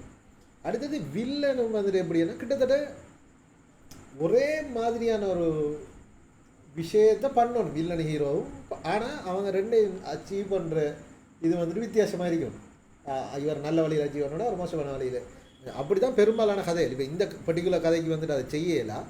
ஆனால் இதில் வந்துட்டு வில்லனுக்கு வந்துட்டு ஃபேமிலி இருக்கி ஃபேமிலியோட ஒரு நல்ல ஃபேமிலி மேன் என்கிற ஒரு இதொன்றை வச்சு என்னன்னா நம்மளை வந்துட்டு ஹீரோக்கும் வில்லனுக்கும் வந்துட்டு கேர் பண்ணுற ஒரு விஷயத்தை வந்து அவன் ஏற்படுத்துகிறான். அப்படி இருக்கணும். இப்போ இந்தியன் தாத்தா விட்ட மிஸ்டேக் என்னன்னா, இந்தியன் தாத்தாவோட நம்ம சென்டிமெண்டலாக அட்டாச் ஆகும். அங்கே அட்டாச் ஆகின மேனா இந்தியன் தாத்தா மாடு ஒன்று நெருப்பு பற்றி செத்து போயிருப்பாள். அப்படி ஒரு சப்ஜெக்ட் ஒன்று இருக்கக்குள்ள அடே இந்த மனுஷனுக்கு பாதிப்புக்கு இந்த செய்கிற சரிதான்டா என்கிற ஒரு இது ஒன்று தான் அதுக்கு வரும். அப்படி ஒரு அட்டாச்மெண்ட் வந்துட்டு இப்போ இதில் மற்ற படங்கள் 2லேயுமே நமக்கு அது வந்துச்சு. இப்போ நமக்கு இதில் வந்துட்டு பேரடைஸில் வந்துட்டு ஹீரோயினோட நம்ம ட்ராவல் பண்ணுவோம், ஹீரோ ஃபர்ஸ்ட்டுக்கு பிடிச்சிருந்தாலும் அங்கால கொஞ்சம் கொஞ்சமாக ஹீரோட கேரக்டர் சேஞ்சாக நமக்கு அந்த என்னடா இப்போ அதெல்லாம் பிடிக்காங்கிற ஒரு ரேஞ்சுக்கு வந்துடும். இப்போ அந்த இது வந்துட்டு இப்போ விஜய் சேதுபதியோட ஆக்கில் வந்துட்டு அந்த ஃபர்ஸ்ட் டைமே அந்த புள்ள விஜய் சேதுபதியோட அந்த இது இடிஞ்சு விழுவுற இதெல்லாம் காட்டாக நமக்கு அப்போயே நம்மளுக்கு விஜய் சேதுபதியோட ஒரு அட்டாச் வந்துட்டு அதுக்கப்புறம் என்ன எங்களை போகுது அங்கே போகுது இங்கே போகுதுன்னு அந்த அதான் ஒரு ஒரு சரியான ஒரு கிரிப்பிங்கான ஸ்டோரி சொல்கிறதுல உள்ள ஒரு இது உண்டு. அப்போ அதை வந்துட்டு நம்ம என்ன செய்யணும் அந்த எனக்கு சரியா மனவர்த்தம் உண்மையாக இந்தியன் டூ வந்துட்டு நான் எதிர்பார்த்தேன்னு சொல்லலாம். பட் அது ஒரு வெல்லோனும் ஒரு நினைச்ச ஒரு படம். அடுத்தது இப்போ உள்ள ஜெனரேஷனுக்கு இந்த 90s எனக்கு அது பிடிக்கிற இல்லை அந்த டாபிக். பட் இப்போ உள்ள ஜெனரேஷனுக்கு இப்படி இந்த ஃபேஸ்புக் இப்படி இந்தியன் தான் வந்து குத்து டான்ஸ் ஆடணும் ஒரு யங் டீம் ஒன்று இருக்கணுங்கிறதெல்லாம் தான் இருக்குமெண்டு இவங்க நினைச்சிட்டு படம் எடுத்திக்காங்க. ஆனால் நீங்கள் மகாராஜா பார்த்தீங்கன்னா அவ்வளோ ஒரு அழுத்தமான ஒரு கதையை இந்த ஜெனரேஷன் எக்ஸெப்ட் பண்ணி தானே சரி. அதில் இப்போ ஜோக் இருக்கு, இப்போ அது எல்லா வகையான இப்போ அதில் வர அந்த போலீஸ் கேரக்டர், போலீஸ்னா என்ன போலீஸ், அந்த திருடன் உண்மையாக அந்த என்ன திருடன் அவன் டிவிஎஸ் திருடுற அவன் ஃபுல் ஜோக் தான் அவன். அப்போ ஆனால் அது எல்லா வகையான ஆட்களும் ரசிக்கிற அளவுக்கு தானே இருந்தது. இப்போ யூத்தண்டா இப்போ நினைக்கிறேன் இப்போ 2000 அப்புறம் பிறந்தார்கள் எப்படின்னா அவங்களுக்கு சும்மா அந்த ஒரு அழுத்தமான கதை இப்படி சொல்லலாம். சித்தா வந்து ஓடிச்சு தானே இது உண்மையிலே ஒரு மாஸ்டர் பீஸ் தான் இந்த படம். வேணா டீட்டெயிலிங் அவ்வளோ இந்த அந்த 2 டைம் லைன் merge ஆகும். கடுமையான படம் இப்படி ஒரு படம் நான் நினைக்கல வந்திருக்க முடியும். எனக்கு பர்சனலாக ஒரு இது என்னன்னா இந்த படத்தில் பர்சனலாக கொஞ்சம் வயலன்ஸ் கூட தான். அது இப்போ நம்ம ஒரு பொன் பிள்ளைட தந்தைங்கிற விதத்தில் கொஞ்சம் ஓவராக நம்ம இந்த அளவு தாங்கிக்கிற அளவுக்கு இல்லைங்கிற அந்த கவலை மட்டும்தான் எனக்கு. சிங்கம்புலி இதை கரெக்டர் சிங்கம்புலி சொன்னாப்புல இந்த இன்னும் கொஞ்சம் வயலன்ஸ் இருந்தேன். அப்போ அவர் டைரக்டர்கிட்ட போச்சுன்னா இது உண்மையாக தெரியாது தம்பி இவ்வளவு டீப்பாக அந்த விஷயம் பண்ணி அது அப்புறம் டைரக்டர்னு தெரியா அவர் எடுத்துட்டாரு இந்த விஷயங்களேன்னு அவர் சொல்லியிருந்தார். பட் சம்ஹவ் அந்த வயலன்ஸ் கொஞ்சம் கூட என்ன மாதிரி தான் நான் நினைக்கிறேன். மற்றபடி அது அடுத்த அந்த படத்தை நீங்கள் அதுக்குள்ளே போகணும் பண்ணால் அந்த வயலன்ஸ் தேவை தான், அதை எக்ஸெப்ட் பண்ணலாம். பார்க்குறதுக்கு நம்மளுக்கு கொஞ்சம் ஒரு சின்ன ஒரு சிலை நம்ம அவ்வளோதான்.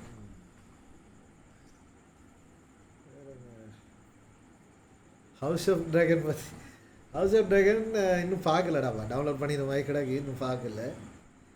started this whole session to talk about the impression of Maharaja. House Black. Bro, மகாராஜாவை விட ரெட்ட ஸ்டோரி வைஸ் நல்லா இருந்துச்சு, ஆக்டிங் வைஸ் மகாராஜா சார் ரெட்ட ஸ்டோரி. சரி இப்போ ஸ்டோரி ஏண்டா இப்போ அதானே நீங்கள் ரெட்டை பார்த்தியா? ரெட்டை நான் பார்த்தேன். ஸ்டோரி நல்லா இருந்தது. என்னன்னா ரெட்டை வந்துட்டு ஒரு ரிலேட்டிவ்குள்ளே நடந்ததால் அது ஸ்டோரி வைஸ் நல்லா இருக்குன்னு நம்ம சொல்லலாம். பட் ஸ்டில் அது இப்போ இதில் ஒரு விஷயம் என்ன பிரச்சனைனா, இப்போ நான் இதை வந்துட்டு ஒரு கிரிட்டிக்கல் அனலைஸுக்குள்ளே இப்போ நான் ஒரு சிங்கிள் இப்போ நான் ஒரு பிள்ளை ஒன்று இல்லாட்டி நான் வேறு மாதிரி தான் இதை அப்ரோச் பண்ணியிருப்பேன். இப்போ ஒரு மகளொன்று இருக்கிறதால சில படங்களோட இம்பேக்ட் வந்து எனக்கு கொஞ்சம் வித்தியாசமாக இருக்கு. இப்போ இந்த மாதிரி அந்த பர்டிகுலர் சீனு நான் இவரது சொல்லலை வீடியோவில், அந்த பர்டிகுலர் சீனுகள் இருக்கிற படங்கள் எல்லாம் வந்துட்டு முந்தி சாதாரணமாக பார்த்துட்டு நாம் கடந்து போய்த்துருவோம். இப்போ அதில் இம்பேக்ட் வந்துட்டு சரியான என்ன சொல்ல கொஞ்சம் ஓவராக பாதிக்கிற மாதிரி நமக்கு அதை எக்ஸெப்ட் பண்ண எழுதில்லை, டைஜஸ்ட் பண்ண எழுதில்லை. அந்த விதத்தில் இப்போ பொம்பளைகளுக்கு வந்துட்டு அது இன்னும் மோசமாக இருக்குமென்று நான் நினைக்கிறேன். சிங்கம்புலியே வீட்டை வந்துடுறாங்க, நீங்கள் வெளியே போய் பாருங்க அவரை பார்க்குறேன் அவரை வீட்டை வராங்கன்னு சொன்ன பொம்பளைகளுக்கு இப்போ ஏன்னா அதெல்லாம் சினிமாவுக்குள்ளே இருக்கிற ஆக்கள்ற வைஃப். அப்போ அந்த பொம்பளை சொல்லி அவரை இங்கே வீட்டை கூட்டிகிட்டு வராங்க. அதோட ஏன்னா அந்த அந்த தாக்கும்போது ஒன்றும் ஆ, செய்யல. ஏன்னா அது எனக்கு நான் நேரத்தோட இப்போ அந்த எம்ஜிஆர் நம்பியாரையெல்லாம் அந்த பொம்பளையில் வந்துட்டு தண்ணி இந்த நம்பியாரை வந்துட்டு தண்ணியெல்லாம் கொடுக்குறதில்ல வாங்குறதில்ல என்னெல்லாம் அப்படியெல்லாம் சொல்லக்குள்ள நான் அதை பெருசாக எடுக்கலை. ஆனால் இப்போ அந்த ஃபெமிலி மேனாக ஆகினத்துக்கு பிறகு சில விஷயங்கள் வந்துட்டு அந்த ஃபீலிங்ஸ் நம்ம எப்படி அதை அப்ரோச் பண்ணுறோங்கிறது வந்துட்டு வித்தியாசப்படுதுங்கிறது விளங்குது. இப்போ நமக்கு அந்த ஃபேமிலி மேன் இந்த செஞ்சு நமக்கு ஒரு பிள்ளை வந்ததுக்கு பிறகு அது வரைக்கும் இந்த இது இருக்காது. அதால் சில விஷயங்கள் வர நீங்கள் கல்யாணம் முடிஞ்சதுக்கு பிறகு உங்களுக்கு வித்தியாசமாக விளங்கும். அதால் உள்ளது இது மூவி நம்மளை ஸ்டோரி உள்ள இழுத்துட்டு சொல்வது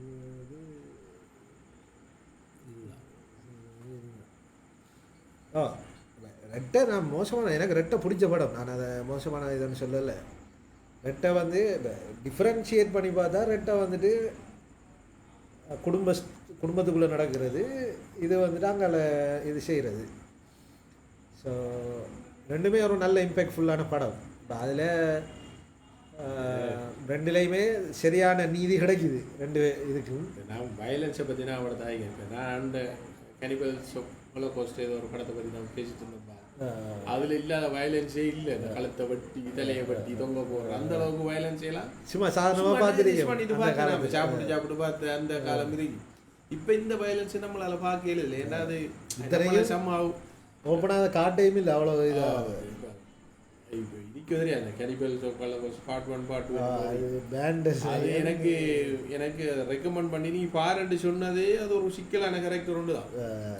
சரியா? ஏன்னா அதெல்லாம் இது அது எப்படின்னா அந்த கேரக்டர் நம்மளோட ஃப்ரெண்ட் தான். அந்த கேரக்டர் எப்படின்னா இப்போ ஒரு கடுமையான ஒரு கிளைமேக்ஸ் சீன் ஒன்று படம் போயிட்டு நாம் எப்படி இருப்போம், இந்த சேர நுனிக்கு வாரேன்னு சொல்கிறேன். நுனிக்கு வந்து நாம் அந்த கேரக்டர் என்ன செய்ய மாட்டோம், சாப்பாட்டை தட்டை எடுத்துகிட்டு போய் டிவிக்கு முன்னுக்கு பக்கத்தில் நின்று நம்மளோட வாயெல்லாம் பார்த்துட்டு எப்படி எக்ஸைட் பண்ணுறது அப்படி ஒரு கேரக்டர் அது. சைக்காலஜிக்கலாக பிரச்சனை இந்த ஃப்ரெண்ட் அது. பட் அப்படி ஒரு கேரக்டர் அந்த கேரக்டர் சொல்லி ஜீர்ஃபான் நீ இப்படி ஒரு படம் ஒன்று இருக்கு இதை பாரு அப்போ நான் பார்த்தேன் வயலன்ஸ் தான். பட் இது ஆனால் இப்போ இந்த கதையிலே நம்மளுக்கு அது ஒரு மூவி சஜஸ்ட் பண்ணேன், ரேடியோ பெட்டி பார்த்தீங்களா சரியா? பட் இந்த மூவியில் பேரண்ட்டோட சின்ன சின்ன மெட்டர்ஸ்ட்டு இம்பார்ட்டன்ஸ் சொல்லுவாங்க, நோ வேர்ட்ஸ். அதில் பார்த்தில்ல நீ இப்போ புதுசாக வந்த படமும் தெரியல. உங்கள்கிட்ட அந்த படத்தில் பேர் கேனிபல்ஸ் ஆஃப் ஹோலோகாஸ்ட் ஏதோ ஒரு படம் உண்டு. பழைய படம், ஒரு 70s படம், 70s 80s வந்த படமா இருக்கணும். அது முந்தி அந்த படம் பார்த்தாக்கள் நினைச்ச போல உண்மையாகவே அதில் இருக்கிற ஆக்டர்ஸை கொலை இப்படி கொலை பண்ணிக்கானல் என்கிற அளவுக்கு கிட்டத்தட்ட பேன் பண்ண படம் நிறைய நாட்டில் பேன், விசாரணை கமிஷன் எல்லாம் வச்சு நிறைய நாட்டில் பேன். அதால் அந்த படத்தை பாருங்க என்ன சஜஸ்ட் பண்ண மாட்டேன்னா, ஏன்னா உண்மையாகவே நானே சரியான செக்ஷுவல் சீன் எந்த ஆடியன்ஸுக்குமே நல்ல படம் இல்லை. அந்த படம் எல்லாம் சரி வரா ஏன் அந்த படத்தை எடுத்தானே தெரியும் முதல்ல. நாம ஏன் சொல்றோம்னா அதெல்லாம் கடந்து வந்த நாம எல்லாம் சும்மா கடலை மிட்டாய் மாதிரி சாப்பிட்டு போட்டு பார்த்து முடிச்சாங்க தான். இப்போ இப்படி ஒரு வயலன்ஸை நம்மளுக்கு இப்போ ஓராக சில இதில் என்ன வயலன்ஸ் இருக்காது அடுத்த வர உண்மைதான். அது ஓகே. பட் நம்மளால அது ஒரு சிங்கிளாக நமக்கு அதை அவ்வளோ பெருசாக விளங்காது. பட் ஒரு பேரண்டாக அதை ஏற்றுக்கொள்ளலாம் மாரி உண்மையாகவே அந்த ஃபீலிங்ஸ் சேஞ்ச் பண்ணினது நான் நிறைய இதில் வந்து பார்த்தேன். நான் இப்போ நான் என்ன இப்போ சில படங்களை ரீவிசிட் பண்ணக்குள்ளே எனக்கு கொஞ்சம் சென்டிமெண்டலாக ஃபீல் ஆகுது நேரத்தோட நான் பார்த்த ஒரு படத்தை. இப்போ நான் மகாராஜாவில் அந்த போலீஸ் மாறுற சீன், போலீஸ் களவெடுக்கிற அடுத்தது போலீஸ்ன்னு வர அந்த கல்லல் வர 2-3 சீன் அதுகளை தான் திருப்பி பார்க்குறேன். ஏன்னா அது அவ்வளோ நல்லா இருக்கா பார்க்குறது. மற்ற சீன்களை பார்க்குறல்ல. ஏன்னா இது படம் பார்த்துட்டு இருந்தானே நீ நாம் அதை பார்க்க போகிறோம்ல. ஸோ டைம் 1.5 மணித்தியாலமா போகுது. ஸோ பாருங்க நாங்கள் கேட்கவே நாங்கள் பார்ப்போம். சரி நீங்கள் பாருங்க. ஆனால் நாங்கள் ரெக்கமெண்ட் பண்ணலையா? ஜோடினா இது ரெக்கமெண்ட் பண்ண இல்லை. ஓகே. ஸோ இன்ட்ரெஸ்டிங்கான கன்வர்சேஷன் பார்ட்டிசிபேட் பண்ணின எல்லாருக்கும் சரியா தேங்க்யூ வெரி மச். மீண்டும் ஒரு மாதத்தில் சந்திப்பேன். இந்த இதை மாதிரி நிறைய மூவிஸ் வந்து நான் மூவிஸை பற்றி டிஸ்கஸ் பண்ணணும். அதால் கிடைக்க சில ஸ்பெஷல் பாட்காஸ்ட் வந்தாலும் வரும். அடுத்தது இப்போ நாங்கள் எங்களோட லைவ் வீடியோ முடிஞ்சோடனே யூடியூப்பில் எங்களோட ப்ரீவியஸ் பாட்காஸ்ட்டே அப்லோட் பண்ணியிருக்கோம். அதே மாதிரி இந்த எபிசோடையும் நாங்கள் யூடியூப்பில் அப்லோட் பண்ணுவோம். ஜோடினான்ற ஒரு சேனலை நீங்கள் சப்ஸ்கிரைப் பண்ணுங்கள். முடிஞ்சால் சப்ஸ்கிரைப் பண்ணுங்கள், லைக் பண்ணுங்கள், ஷேர் பண்ணுங்கள் சொல்ல பக்கத்தில் பெல் ஐக்கனையும் கட்டி வச்சுட்டிங்கன்னா எங்களோட அப்டேட்டுகள் அடிக்கடி வரும். சின்ன சின்ன ஷார்ட் வீடியோ செய்கிற ஐடியாக்களும் இருக்குது. டெக் சம்மந்தமாக சின்ன இது போடுறதுக்கு இருக்குது. ஸோ அடுத்தது முக்கியமான விஷயம் என்னென்னா, இப்போ எங்களோட தொழில் வீடியோவோட சம்மந்தப்பட்டது இல்லை. நாங்கள் சாஃப்ட்வேர் மேக்கர்ஸ். அதனால் நீங்கள் ஒரு வீடியோ எடிட்டிங் செய்கிற ஒரு இதானாலன்னா ப்ளீஸ் எங்களை ஹெல்ப் பண்ணுங்கள். எங்களோட வேலை சாஃப்ட்வேர் செய்கிறது, சாஃப்ட்வேர் டெவலப் பண்ணுறது, எல்லா வகையான சாஃப்ட்வேர் செய்கிறோம்.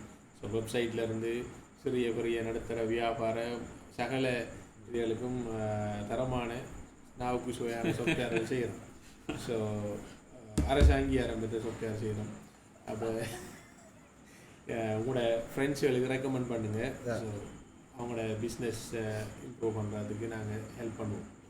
So thank you so much. அடுத்த எபிசோடில் சந்திப்போம். Okay, thank you. குட் நைட் மக்களே.